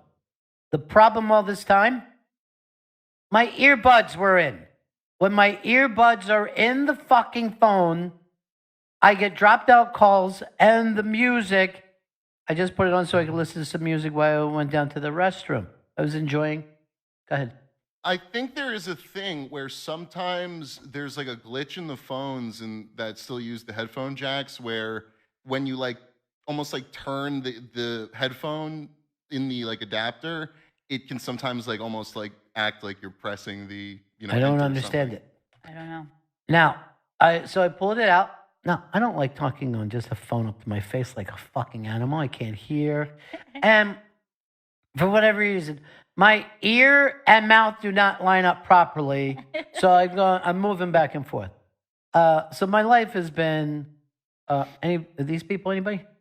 I don't recognize.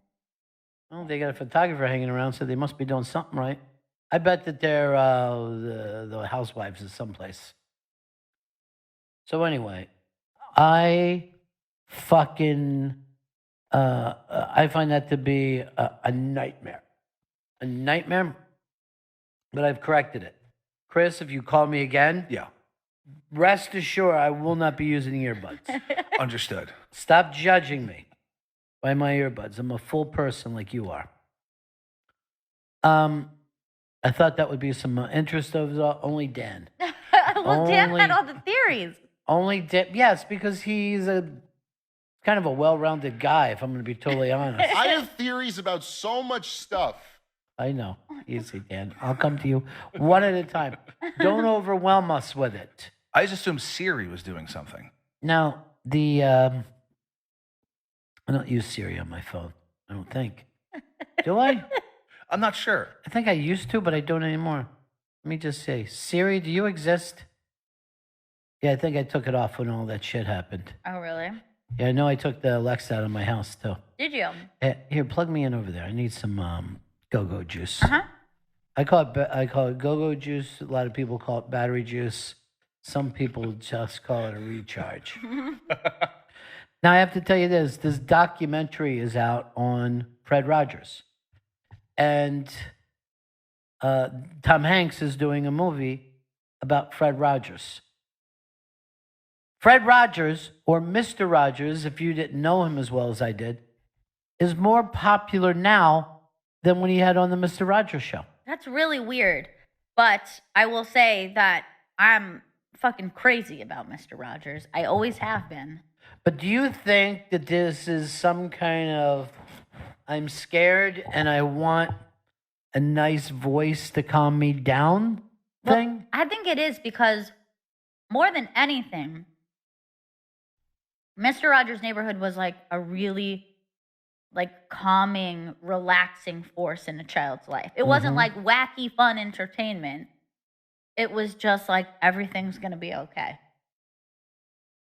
And maybe as adults, we don't feel that anymore. I did see the movie. The documentary? Yes. How was it? It was amazing. I was Hereditary was sold out, so I saw something that was far more wholesome. What was Hereditary? That's that like horror movie with Toni Collette. Apparently, I it's. don't watch horror movies. Yeah. Sounds scary. But you called it a horror Now, movie. Here was, I think, the most brilliant thing on the Fred Rogers get-together. That's what it was called in Philly. I don't know what it was called for you. Sometimes they called it the Fred Rogers Jamboree. For one summer, they called it the Traveling Circus, but most of the time it was called the Fred Rogers Get Together.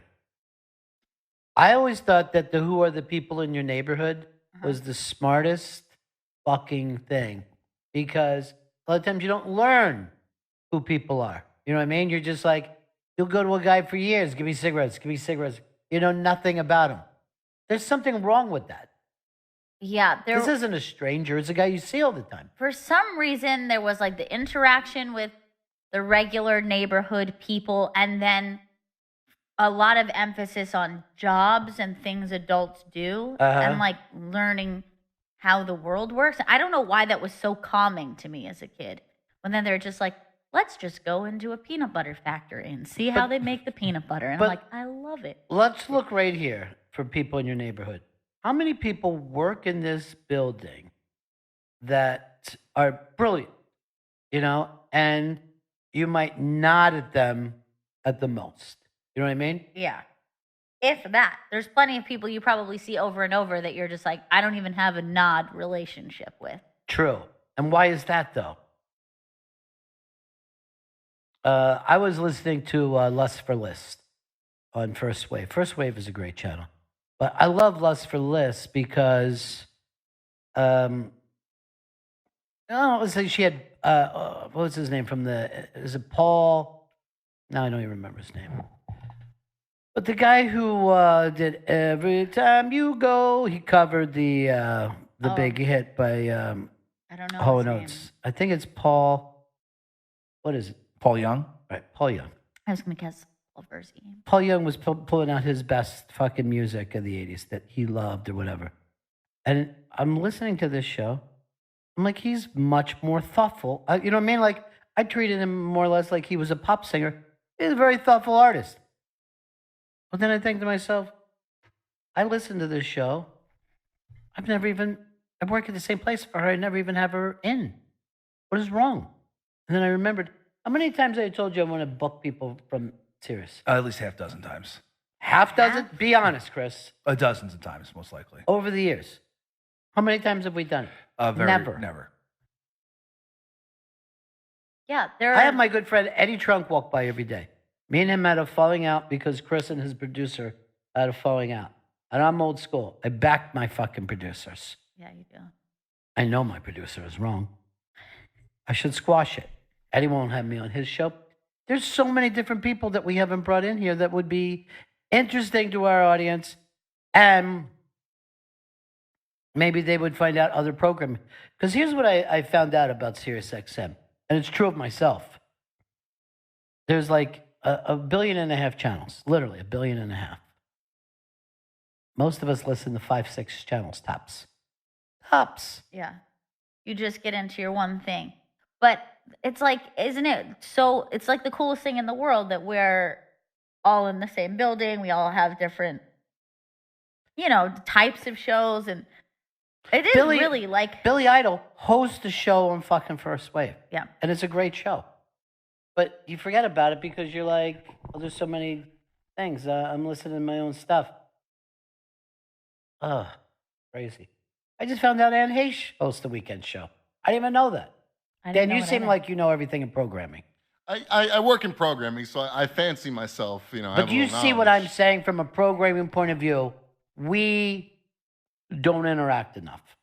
Yeah, yes. Because they're not our competition. There's not. Somebody could be on the same time as you. They're not your competition. Right, especially because a lot of people listen on demand and stuff. That Yeah. almost is less of a factor than ever now.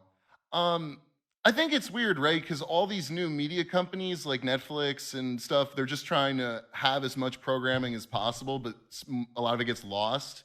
And I feel like that happens in Sirius too. So I don't think there's like a solution because You're there's saying just we so give much. too much. We give you so We much. do have a lot of, but even if like there's, let's suppose you're not a full-time, I'm a big fan of the Soul Channel. Love it. Sometimes there's specialty programming on there that I'll miss. That I would love to fucking hear. But I can't keep up with all of it. I gotta, maybe we do something, and this can't happen overnight, Dan, But maybe we put together the thing where we give out our favorite picks that week that we promote. Because, you can't just do it through commercials. It's we've attempted that. It's just it's hard for it's just hard. Some people you email people and you don't get an email back, and then what do? You go sit there and you crazy, feel Dan. like a loser. Can I just tell you something, my friend? No one looks at their fucking email from here. Everyone has a personal email, okay? They found out that even James Comey did fucking FBI business on Lock his him up, personal. right? Yeah. I'd be fine with that if they locked Comey up. I'm not saying lock him up, but take away his children. Yeah, that's fine. That's they're step in their one. 20s or something. Rick in Michigan. Yeah, Ron, you're going to have a problem with that headphone jack again. I had the same issue. And all you need is a can of dust off. Ask Chris. He'll know what that is because he huffs it, I'm sure. And it has a little straw, and you spray it into the hole there, and it cleans it out really well. And that's a major thing you'll find if you Google that issue. This kind of And sounds it like really my crotch powder issue. Similar. That seems like it's You'd have taken some off. in You ought your to probably office, not talk to it but till you you- get the first one. Rick? Yeah. I'm going to send you into the pretty good prize closet, my friend. Congratulations. Jim in New Jersey. Ron, Yeah. these guys are afraid to tell you that people in the neighborhood is from Sesame Street, not Mr. Rogers. You Oh my god, I was pussies. so scared. Oh my You god, They're why did afraid. you do They're it? afraid. Just tell me. I was frozen Jim, with you're fear. going into the pretty good No. prize closet. Mm. Andrew, you're on the Hey, Ronnie B. Bennington show. Hey, Ronnie B, I know these guys are afraid of you, but I bet they didn't tell you that Nick Foles is coming in next week to do a town hall. I did know that, and I'm so Oh. excited that my great buddy Big J is going to have him on the bonfire as well. Big J. Crackle, crackle. Crackle. So make sure. I mean, I won't be listening to the town hall, but I'm definitely going to be listening to the bonfire that day. All right. Thank you so much, my friend. You do a show for the network with Big J's buddy, right? What network's that? The Gas Digital Network, yes. So you don't even know who to answer to. You don't even know who to show your loyalty to. Here's Jane in Texas. Jane. Hey, Ronnie B. Yeah. I figured Mr. Robinson's neighborhood would make a comeback too, but I haven't heard nothing about it. Well, Eddie Murphy. Eddie Murphy is going to do a movie for Netflix based on the guy who played Dolomite. Now, to a certain generation, Dolomite was, well, it was a high water mark. And then it became somewhat of a kind of a joke thing that people from, the 90s and beyond would mention Dolomite movies. We didn't know they were a joke. We just thought that they were good drive-in fun. Is this the England game here? Yeah, England and Yeah, Tunisia. that's to start. Let's see how Tanzania does out there today.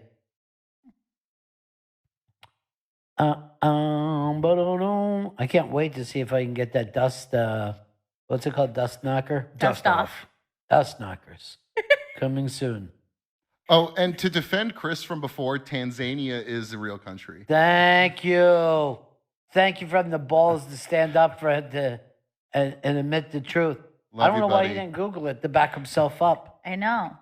Now, my computer at home, I don't have a screen. All this stuff just pops up, and then I'm able to move it around in the air. And it's really, really good. You have that at home? Yeah, I got it from Tom Cruise. He's selling it out of the back of a van right now. I didn't even think that was real. Yeah, you just reach up and grab it, and you move it around. It's good. Like I can go like, oh, I need this over here. I need that there. And then I just flip like that, or I turn everything. Yeah, but don't you think that that's more physical? Like that's more difficult to manipulate technology if you have to maneuver your whole body? Well, yes, but if you want to win a battle like Ender's Game did, and believe me, it is a battle. It's not just a fucking video game, you little idiot. You wiped out a whole fucking species. Was there ever a movie where the children looked less happy to be in a movie. It was almost a Holocaust thing. They just look like, and these are children that were separated from their parents. And look how happy they ended up being at the end of the movie. I think that's true. They saved Yeah, Earth. they were separated from their parents. Their parents weren't in that place with them. Yeah, they were. Their parents were long gone. Long gone. They're on. What's he mean by long gone? I don't know. Like they hadn't seen their parents in years. He just said, "Take me right back down. I want to see my sister." Remember? That was a very big part of the film. So anyway, that's what I have. I just move everything around. I twirl it, and I'm able to figure stuff out. I mean, that's definitely better than what we have. Point and click. What I'd like to do, I'd like to open up a store called Movie Technology, and it's technology that only exists in the movies. This is great. Great for the sharks.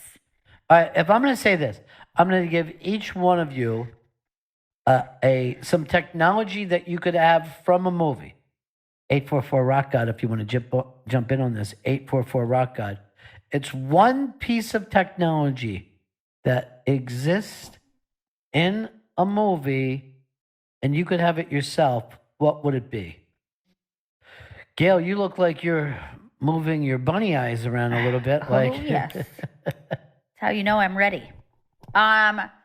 Okay, here's movie technology that I wish existed, and I would imagine so does the Space Force, and that is instant gravity on a spaceship. And I will be honest with you, something it took me years to find out did not exist. For a long time as a child, I'd be like, why don't they just turn the gravity on like they do in the movies? And I did not realize that is not a thing. When you're in a spacecraft, you're floating because you're in space. No. But in all movies, they have them just walking around. If you're watching Star Trek, Star Wars, most movies, they're just walking about. You are correct about that, but And it seems like something we should get together. yeah, I don't know how you force gravity, but yeah, it would be nice to have. I wouldn't ever use it because I don't have a spacecraft. Right. So I'd first have to ask for the spacecraft before I then became worried about the gravity. But we will need it for Space Force. Space Force got thrown out there today to get people to stop talking about separating children from their parents. Dan, what do you got? So when I was young, I saw a film, and it featured a piece of technology that I can't get out of my head to this day. It was called clock stoppers, and you guessed it, the device is a watch that stops time. Now, not only is that a Sorry, A Vito's got a correction. It didn't stop time.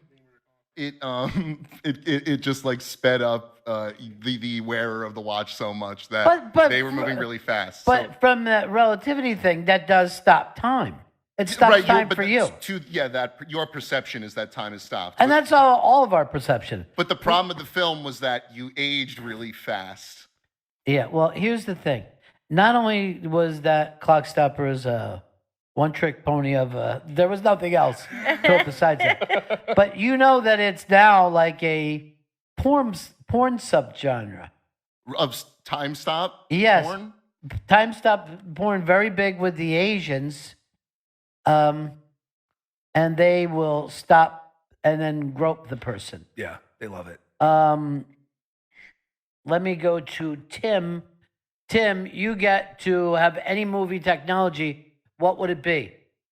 I want to make a hot chick like Weird Science.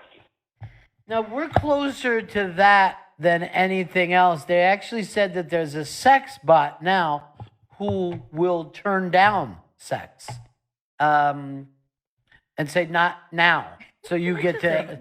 That's realistic. Yeah, the only person who does know how to use it properly is Mr. Chris Hardwick, who starfishes his girl.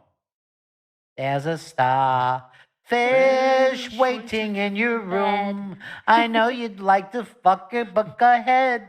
Look, the Chris Hardwick thing, never have I seen anyone lose as much as quickly in something that didn't even name him by his name. Yeah. It could have been fan fiction for all we know. Although NBC has not said they're canceling him from the wall. NBC has Really? looser stand. Well, they don't have anything coming up. So they're not in the fucking hurry to do it. It's just a game show, so they could, you slip in Howie Mandel. You're done. You are correct about that. That's true. But just Be the thing superior. is, they go, we'll use the wall when we need it, when we're just canceling some other show. So they're not really being forced to think about it. Lisa, you don't even have a license, Lisa. I do have a license. What do you got for us? Okay, do you remember that movie Eagle Eye with Shia LaBeouf? Yes. Okay, that's what I would want. But So that's that way when I evil can't find my technology. kid- yeah, but that's when my child is not answering his cell phone, I can just zoom in on him and I know what he's doing, where he's at. Wow, man. Helicopter mom is Lisa. All right. I mean, we have that, just not for you. That exists now. But it's scary to me. That's very creepy, but controlled by we the people. Yeah. Very creepy. Yeah. Be a way for us to keep an eye on Chris Hardwick, though. Vito, I'm going to go to you now. You always have the dumbest, most ridiculous answers. What movie technology would you love to own? The deneuralizer from Men in Black. The thing that they fucking wipe everybody's like memories and they could set it to whenever they want and then be like, all right, here's what really just went down. That seems creepy to have that power. I feel like it's happening to me. You know what I mean? Like, my memory is clouded at best. And people will come up and say to me sometimes, we used to be friends. And I'm like, were we? It was great to see you. Well, that would be really weird to find out that exists already, because you know how when you recall, like if you were to say last week on Wednesday, what did you eat for lunch? Who were you with? And what did you guys talk about? You Right. could have like kind of a memory about it, but it's not real. You know what I mean? You would be like, I think I did this. Don't really remember what we were saying. It's really weird how memory works. I would use that to make people think that they enjoyed food that they didn't, so that they would constantly be like, oh, why don't I like tomatoes anymore? I have all these memories of loving tomatoes. By the way, saw it all over the roads. Pick your own strawberry time. Nice. June is the only month in the Northeast to enjoy fresh strawberries. I got to get a farmer's market. I got to get a strawberry cake made. Pronto. Alan in Missouri. Alan. Hey, congratulations, Gail. Thank you. Glad to be on. Second time in my life. Oh, Dick great. Tracy watch, which we kind of already have, but the really one I'd like to have is the beaming technology, like from Star Trek. I don't know if that's been mentioned or not. Yeah, the beam me up. Now, thank you so much, Yeah. Alan. We Thanks. enjoyed this call more than the first time.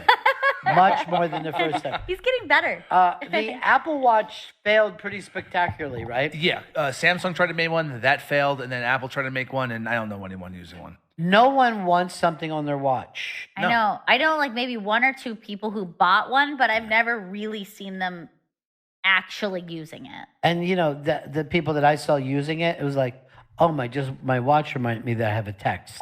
Yeah. I have a fucking phone for that. Yeah, that's the only thing people use it for. And they use it for like the first weekend they had it. And then you now it's can't just in the really drawer. read the text on there, You can right? read some I have one. I don't even use it. Because it's also like you're carrying an expensive piece of technology on your wrist, and it's just terrifying if you bang into shit. I'm going to tell you right now, the Oculus fucking thing, you know, it's so fucking great. I forced Gail into it. Yep. And then Gail's brother came in with this game that you could play where only one person has the thing on. You have to defuse a bomb. Oh, shit. And the other people explain to you what's going on while you're diffusing it. So it's like a movie. And I'm like, that sounds stupid. And then we ended up loving it. It was so great. And it was like really challenging at first. And then you find like a rhythm that works for you Right. of the way you're going to communicate. I actually was thinking about it this morning. Would be a good team building, bonding exercise for Chris and Vito and the crew. Here's the thing. They will end up Dipaolo sneaking each other in the face. That's what I was thinking, but I thought it would be interesting to see how they work as a team to defuse a bomb. John in Tennessee. Hey, it's Scott, but whatever. Hey, Scott. I'd like a big, giant bag of the pills from the movie Limitless. You know, here's the thing about Limitless. That should have been more fun than it was. They went for the downside of it, but he should have had a better run. No, have you ever seen it? No, I don't think I have. So it's a pill where suddenly you're using a lot more of your brain than you needed Okay. to. So you take this pill, you're able to learn foreign languages, you're able to see patterns in the stock market. I liked it. You know what I mean? Your memory's enhanced. Yeah, you could remember every little detail of something, and it was fun. And then right away, the downside of the drug happened. But I think that they should have. I don't have a problem with showing that taking drugs is bad, but show the good part more. Right. Show the good part the fun first. because wouldn't it be like you suddenly will take this pill, you haven't changed or anything, but you suddenly become smarter, more interesting. You're able to seduce somebody because you can figure out every strategy to do it. You know what I mean? Interesting, yeah. You're thinking, and I'm like, and you're like, you're making life fun for people too. You know what I mean? Right. And then, the same shit happens with all drugs. I was very excited when the trailer came out. It happened during the Super Bowl. Rather watch the trailer than the movie. Oh yeah. I think they tried it as a TV show too. Yeah, it was a TV show. Even worse. Yeah, I didn't even bother watching it. The movie was no good. I'm gonna watch the TV It didn't show. seem like something that could go on for like 5 seasons. I'm going to say something that's controversial right now. This is not the golden age of television. There's just more people getting paid to do black comedies on TV. I'm not thinking that television is any better. I think television still stinks, like it always stunk. And guess what? More people were watching television than they're now during the golden age of television. Well, I don't know. Like, I see where you're coming from, but then I'm thinking, like, shows like Atlanta and shows like, what? You love Atlanta. It's 10 fucking episodes. It's not even a TV show. It's over before you start watching it. They give out the full cast of Big Brother today. Yeah, it came out. Guess who's not on it? Oh, God damn it. Vito. I'm not on it. And there's one guy that I haven't seen his full body yet, but from his head, I feel like that would have been my spot. The 40-year-old guy? No, that guy too. That guy looks like he's just an old Italian dude. Yeah. Oh, Vito. I'm sad I missed my moment, but this is the angriest I'm gonna watch a season of Big Brother. Tim in Baltimore. Ronnie B, $1 million. Hey. Gail, congratulations. Thank you, dear. The Jarvis Hart from Iron Man. I think Chris Stanley and Vito might need one, but I definitely need one. It seems like something that would be easy enough to invent. Wait, what is it? Just like a super machine heart? that does everything, and it'll also get your, you get your suit the power that you need to be Iron Man. Okay. Well, it's not the suit so much, it's the heart that can get jump-started by any car battery. Right. I get it. It would be helpful to have Yeah. a nice Iron Man heart. Help out every heart victim and then give a giant metal suit. Tony, Seattle, Tony. What's up, Ronnie B? Hey. I don't even like skateboarding. I think it's stupid, but give me that hoverboard from Back to the Future 2, and I'd be grinding on that thing all day. I do. Here's the thing. That has become the most popular thing to where's our hoverboard? Yeah, that when I was a kid, I definitely would agree, though. Like, when I was a kid watching that, I was like, why do we have that? Well, because we have a skateboard and you couldn't use that either, could you? No. You actually knew how to, I don't want to say you knew how to make skateboards, but you knew how to Yes. put the wheels Yeah, on, right? I would build skateboards, like do setups for skateboards. That was like one of my first jobs, and I got it by lying and saying that I did skateboard, and then I worked at a skate shop before. Was it at Blades? No, it was not at Blades. It was a mom and pop. It was a very cool skate shop, all right? What was the number one skateboard selling at that time? I don't know. There was Tony Hawk? Yeah, of course. Like, the youngest kids always wanted like Tony Hawk stuff. Huffy. But yeah, Huffy is very popular, and like What's Huffy? there's like There's Just another brand. Yeah. Oh, he's not a person? No. Mr. Huffy. How about Bam Margera's? Oh, fuck, what was that called? I feel like he had a good amount of sales, and also like I think he had some clothing too. Yeah, he had that a big T-shirt company. Yeah, that kids would buy as well. And usually I was building them for kids because most of the like older skateboarders knew how to do that themselves, so they would just buy stuff and take it. Bam wasn't even a competitor, right? He was just like doing his own fun, but he didn't compete against Tony and those guys. No, right? like he wasn't like that. He made skate videos. Right. I think early on he was a competitor, but then he went to, like Gail said, went to mainly videos and then Like, I don't need to compete. I mean, the Right. competing is weird. Let's face it. That's the dumbest shit that you could do, is compete in anything. Like, I've never played on a professional soccer team, but we already missed fucking England scoring. Oh shit! What's happening? They're all cuddling. They're all happy. Oh, I missed it. Chris, you're the one looking You're the directly one at who loves Tanzania. Why isn't it on every fucking TV? Why is it just on one? I know. We don't want to hear Good. about this. I'm It's too happy sad. for England because everyone acts like they don't have a chance. And I like to see them do well. Because a lot of our language comes from there. Yeah, some And of it. One of the girls that I know, she had a job carrying briefcases. She ended up marrying a prince over there. Oh, that's good. So you have a connection with the place. Then. Yeah, she was on the golden age of TV, like me. By the way, you know how many people watch Atlanta? About as many people are in this room right now. Now, I like it, but if there's most people that you meet, you couldn't bring up Atlanta to. But back when Happy Days was a big deal, you could say, "Did you see Fonzie last night?" You know what they would say?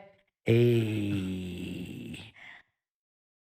I mean, Fonzie got a fucking library card, and they said something like 4 million kids got a library card next day. Imagine if Donald Glover gets a library card. Nobody's going to fucking know. Beetle got one. His fucking friends will. Me and Ian will be first ones on the library line. I love that, Ian. My best friend. I'll tell him you said hey. Well, he didn't really. Don't But lie go to ahead Ian. and say it. Well, save hey from me then too. Yeah, I mean, it's if the you're gonna same. do that. Not too many. Come on. Tomorrow I'll tell him you said hey. God. Tell, what was it? Tell Andy I said hey. That was an old Gomer Pyle thing. Tell Andy I said hey. And that was fucking Vito. And that, by the way, was the golden age of television. When fucking Gomer left Mayberry and went and joined the Marine Corps. That's better than Atlanta? Here's the fucking amazing thing about it. It seemed like he never left boot camp. He went to boot camp. Vietnam was going on at the time. No, I think we're overtraining these kids. Not only that, not only did he not go, he never even brought it up. Really? Yeah. I never saw action. It never was like. No one is ever saying like, "Hey, remember that guy that was in boot with us? He's dead." That never happened on the Gomer Pyle show. That fucking sergeant of his, I don't even know why he liked him. I mean, that guy was, quite frankly,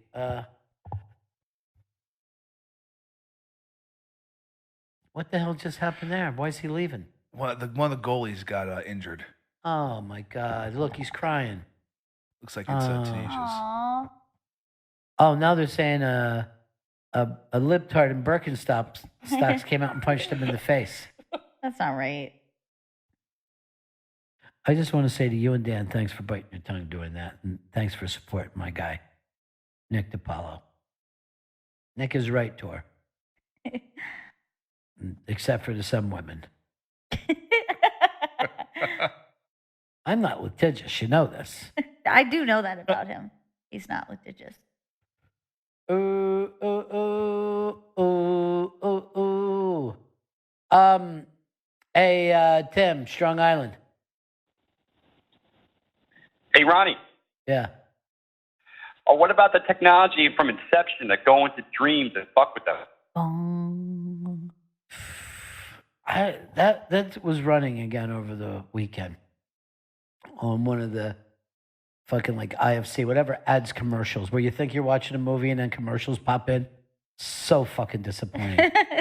But that movie kind of makes me queasy the way that all the characters start to look at the person who doesn't belong in the dream. Yeah. It's the subconscious attacking. It's very weird. It also was a movie that people acted like they liked when it came out, but never rewatch. We talked about that with music. It's also true of movies. Yeah, I saw that movie in the theater. I've never seen it again. And like most of what I remember, like Sideways World, like stuff kept tilting. Yeah. And then the Edith Piaf song. Mm. Regretta Dariam.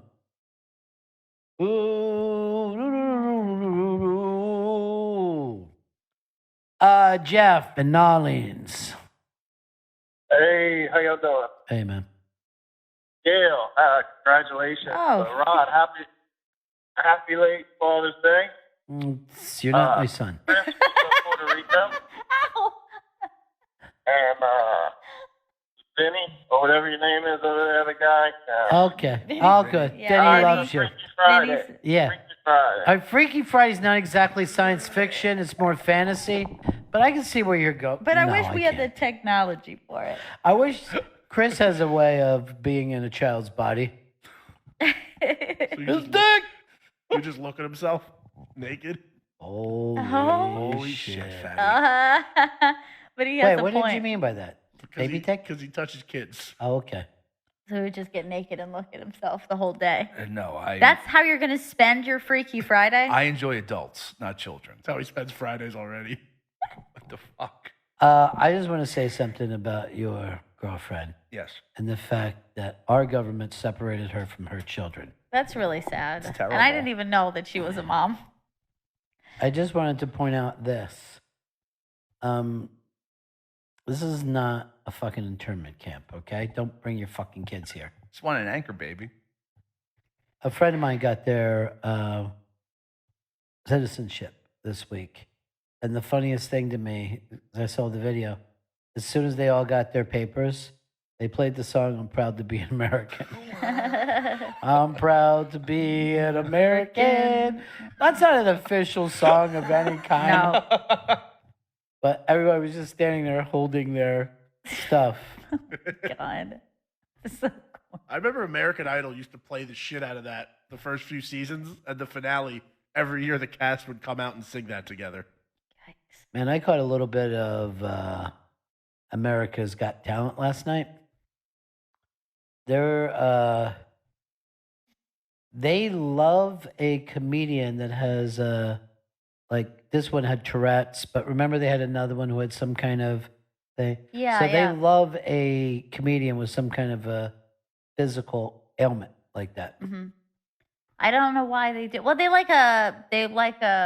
you came up and you rose up and you did I the know. thing. They like that whole story. If I And they was- like, even like, it'll be like a kid and she has a great voice, but like, there's probably a bunch of other kids who are like, you don't have the story, but this girl's dad died and now her mom has cancer and she sings and it makes her mom struggle. And then you're Right. like, oh my God.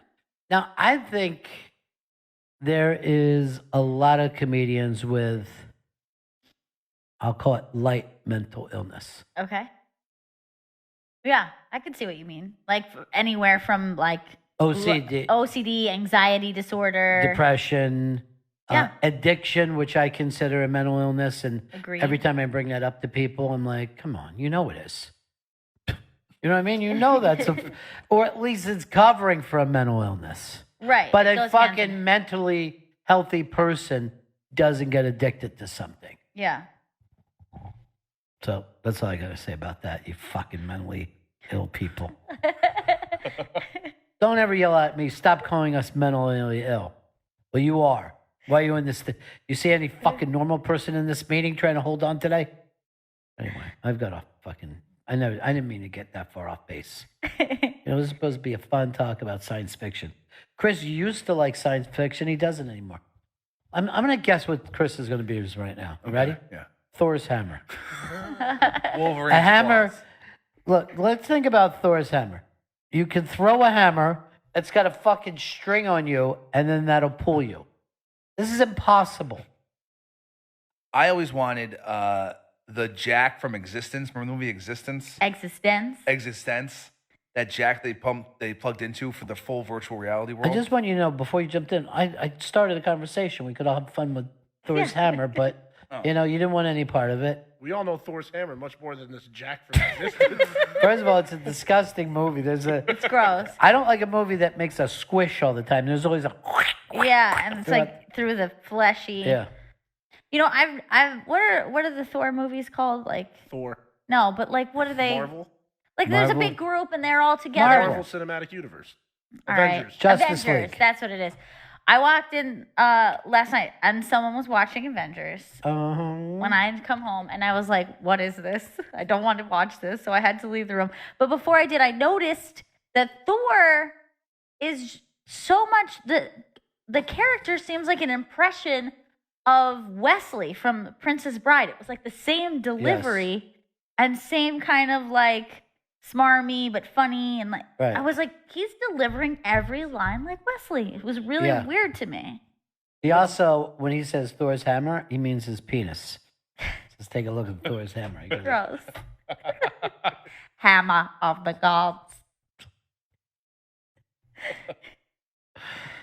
So you didn't like the 60 seconds that I watched of it, no, I did not like it. I walked away. Well, you will be surprised the people that die in that. I'll just give you one hint. Black Panther. What? And That's Spider-Man. not a hint. Again, need to make it more. The character Black Panther. Okay, well, that's better, I guess. Has Black Panther come on regular TV? Yeah, it's on demand now. I'm going out of my way not to see it then if I haven't. I don't even remember the last time I pressed down it on demand. Yeah, the last one I watched was like an old, not even a recent movie. I watched Edge of Tomorrow like 2 nights ago. What's that? That's that Tom Cruise and Emily Blunt movie where he like keeps reliving the day That's over. way old. Yeah, I just saw it for the first time on demand 2 days ago. I hate when that happens and like you watch something that is like years old and then you want to talk discuss it and it's so embarrassing. The two worst things you see someone else didn't, and you try to talk it up and you give away too much. Or it was years ago and they're like, what? There was a cat in that movie? That had a good sci-fi thing with the thing that you get inside and you can run with it, Yeah, the So mecha like suit. it's almost like you get in the Oh, robot yeah. suit. You have all the powers. Hey John, what's up, buddy? Hey guys, I'm going to change the subject. You can't. Why would we ever let you change the subject? I want to be like Vito. Well, we have full phones right now, John. Well, hey, for the show, our show time called. I'm dying up in here.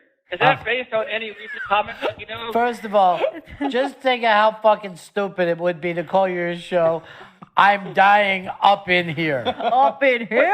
Up in here. Chris, look at our fucking lines falling off because people think the topic is Jesus, John. John, you're killing me What the today. fuck? They started to go, well, I can't talk about up in Dude, here. I didn't even notice how close we were to the end of the show. Oh. Yeah. I'm dying to know what that has to do. Any recent comments. Yeah. Have you seen it? Yeah, I watch it every week, tell you the truth, and it infuriates me every week. Was that based on anybody? Like, Look, here's the biggest problem for anybody. You know this. It's the biggest problem for TV. It's a big problem. Writing must be the hardest fucking thing in the world. Yeah. Because how much, like, things are like, it was good except for all the writing in it. Yeah, most of the time you're like, well, why would that character do that? They were the exact opposite of that a couple episodes ago.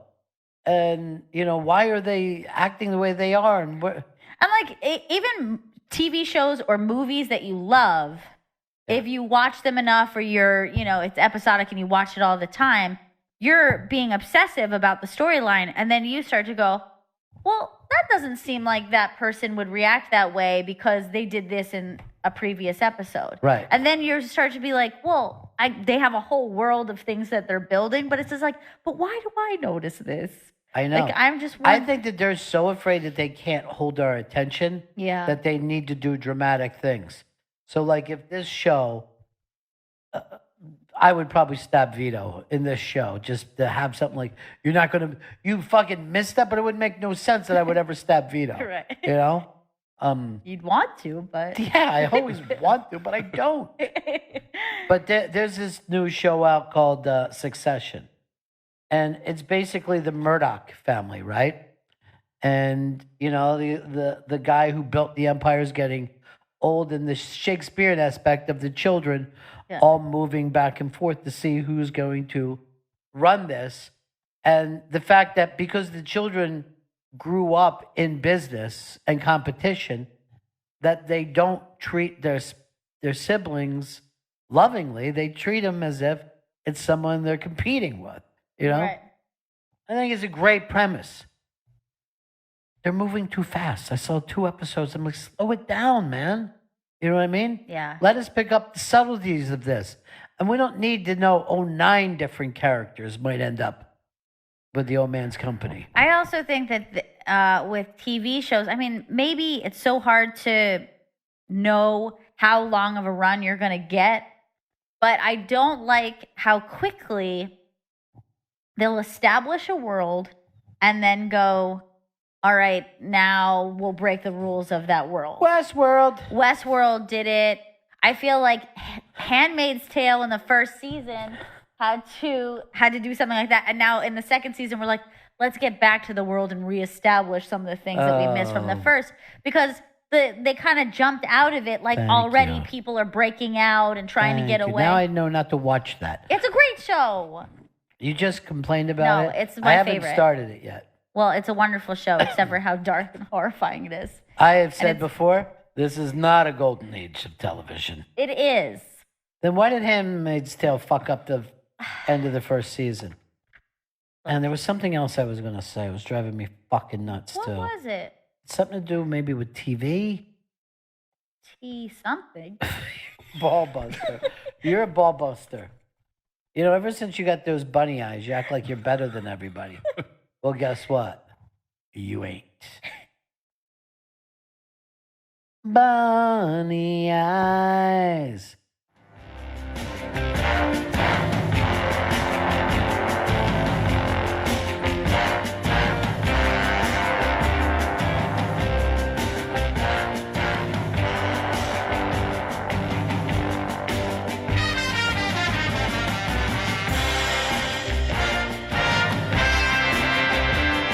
Bennington Show.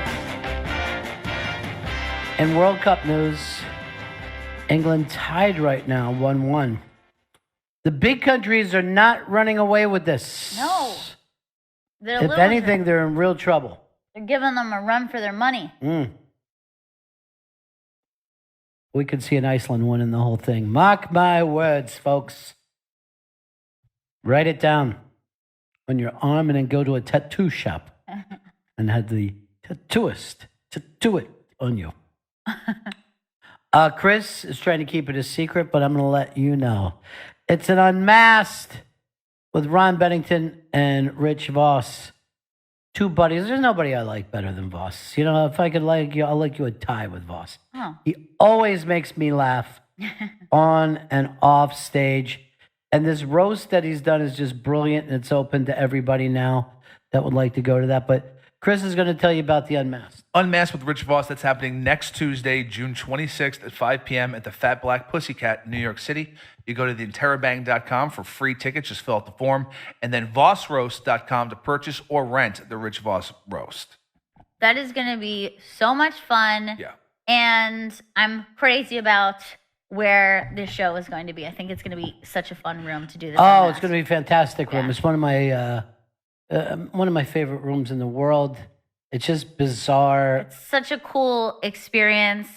Come out to see a show there, and it's so unique looking. It doesn't feel like any other room, and it's just got a great vibe. This is one of those times that I get nervous that I'm going to be laughing too much. You know what I mean? Yes, that is I possible. hate when you're the interviewer and you laugh so hard that it's hard to have a follow-up question, but that's how Voss makes me laugh. I went up to Napanock with him Saturday night. We had an absolute, it was a great, great time. Met so many fun, cool people. People ask me about 2 things. How's Gail doing with her pregnancy? Mm-hmm. and how's Fez doing with his stress? And there is a point in my life that I go like this. Is no one interested in me? Am I just a vessel here for the people that you're not talking to? If we were smart, you and Gail would go, you and Fez would go out and do a show. And I would just stay at home and I guess darn socks. I think it would just be a good time. It's like just a Q&A. Me and Fez sit on the stage, and then people can come up and ask questions about our personal life. And then I would be able to take that time to go out, get myself a little vanilla Coke, sit in the car, maybe smoke a cig-a-bug. I was kind of hoping you'd moderate it, but... That's work for me. Gail, Fez, we have Estelle. She's from Pine Bush and doesn't remember where she's been for the last 48 hours. And her asshole hurts. She believes she's been anally probed. Is this match going to end in a tie? I say Chrissy? England will bring it out. Is that just the homer in you? That's the homer in me. The white last name homer. Stanley? Uh-huh. It is England's last name. Oh, of course, all your names are English.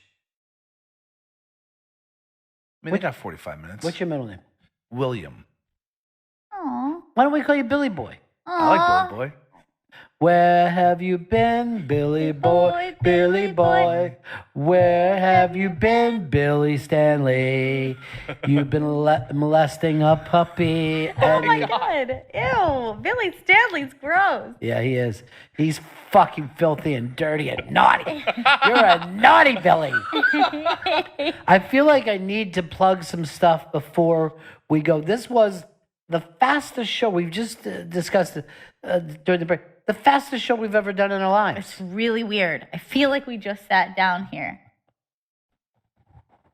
Maybe we've hit our heads and it's not even 1 o'clock in the East right now. You don't think someone gave us that Men in Black thing, do you? Look, Men in Black. Men in Black is a porn site that Chris Stanley goes to. Chris. Well, Ron will be at the West Side Comedy Club this Saturday. You don't need to plug. Okay. You know, I mean, the West Side Comedy Club is a club I'm going to. Okay. You know, but it's not like I'm appearing there. I'm just doing a set there. Okay. It's a great new comedy club on the Upper West Side there. I've heard so many good things about it. From who? You know, ladies of the West Side Comedy Club for one. I love them. I love the ladies. And that restaurant above it does just bang up taco.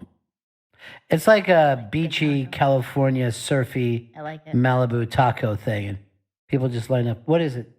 Playa Betty's. Playa Betty's. What's he talking about? The restaurant above West Side Comedy Club. Oh, because that's your neighborhood? Yeah, I think I'm going to come by this weekend while you're there.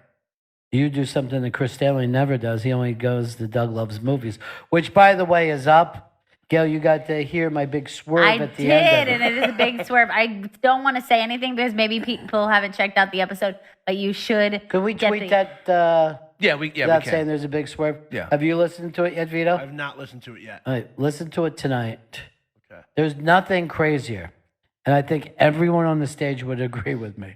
You are never as lost as you are during Doug Loves Movies. It's an odd show. It's a game show that you occasionally stop and throw donuts at the audience. People in the audience chant things that you've never heard before. And it's a lot of it's just a lot of fun. It's a lot of fun. But when I left the theater that night, a bunch of people were waiting to tell me that I had made history. Okay. Because no one in the history of Doug Loves Movies, and they've done this show since 1961. Wow. Not know the history of this at First all. two guests on that show, Kirk Douglas. Really? Great get. Yeah. Oh, yeah. And Tony Curtis. Holy shit. And they were both there. Yeah, they were both there. Tony Curtis was actually filling in for Jack Kennedy, who just was on his way to Dallas, Texas.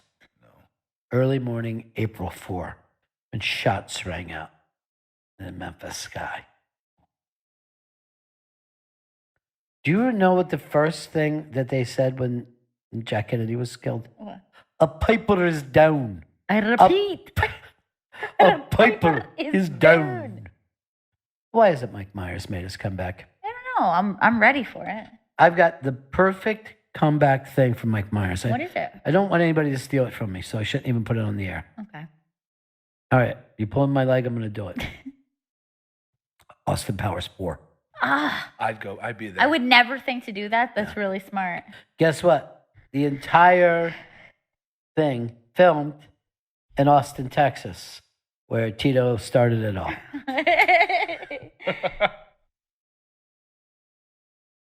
And I don't know about this World Cup. I know. World Cup is shit for the bigger countries, am I right? Yeah, Brazil looked like shit tying with I Switzerland. mean, who could end up winning this thing? Anybody. Russia could take this home. Anyone. So take me home. Looks like it's gonna be Mexico now. Way down here, we need a reason to move. Well, what they were saying about Mexico is that the Mexicans will play to the level of their opponent. So if they have a great opponent, they play really hard. If they have a shitty opponent, they play sloppy and let the game get away from them. You know what I mean? Interesting. They need to think more of themselves. You got to be a champion every time. LeBron, does he go or does he stay? Originally, I thought he was going to the Sixers. Don't think he's staying in Cleveland. It looks like L.A. Lakers is going to be the move. L.A. proved too much for the man. He couldn't make it. Well, let me just point this out. Your career, when you see a bunch of jerseys on it, tends to not have the same thing as if there was one jersey. Not at all. I mean, what is he chasing right now? A championship? He's got 3 championships. I don't even know. Like, I think now it's just wanting to finish out his career and have the most fun, I guess. Like, because the rumors are that he's going to bring Chris Paul with him to LA. But it doesn't make sense. I mean, I think if he was Can I smart- tell you something? We're at the point right now that where the clowns are running the circus, okay? The inmates have taken over the asylum. I mean, nobody wants to watch a team to see if 2 buddies get together and have fun. I don't want to say, I mean, this is Pride Week. So I'm definitely not going to say anything about 2 men who have a relationship where they need to be together. Good, don't say But that. they've changed the parade route to Pride. Did you know that? A lot of people are upset. Yeah. Where's it going? They're staying on the bigger streets so you don't have that turn into the West Village where it's just packed and No, crazy. that's great. Yeah. Why would they do that? To be mean to gays and keep them away from Stonewall. Oh my God. They literally said this. By the way, Stonewall has nothing to do with Pride. Has Don't go everything to there. do with it. I don't know. I don't know why they have to chant. People like tradition. Mm-hmm. Tradition. Tradition. If I were a rich man, bitty, bitty, bitty, bitty, bitty, bitty, boom. I would never bitch, man. Chris, do we have anything to plug? We plug. We have the Rich Voss Unmasked, which happens next Tuesday.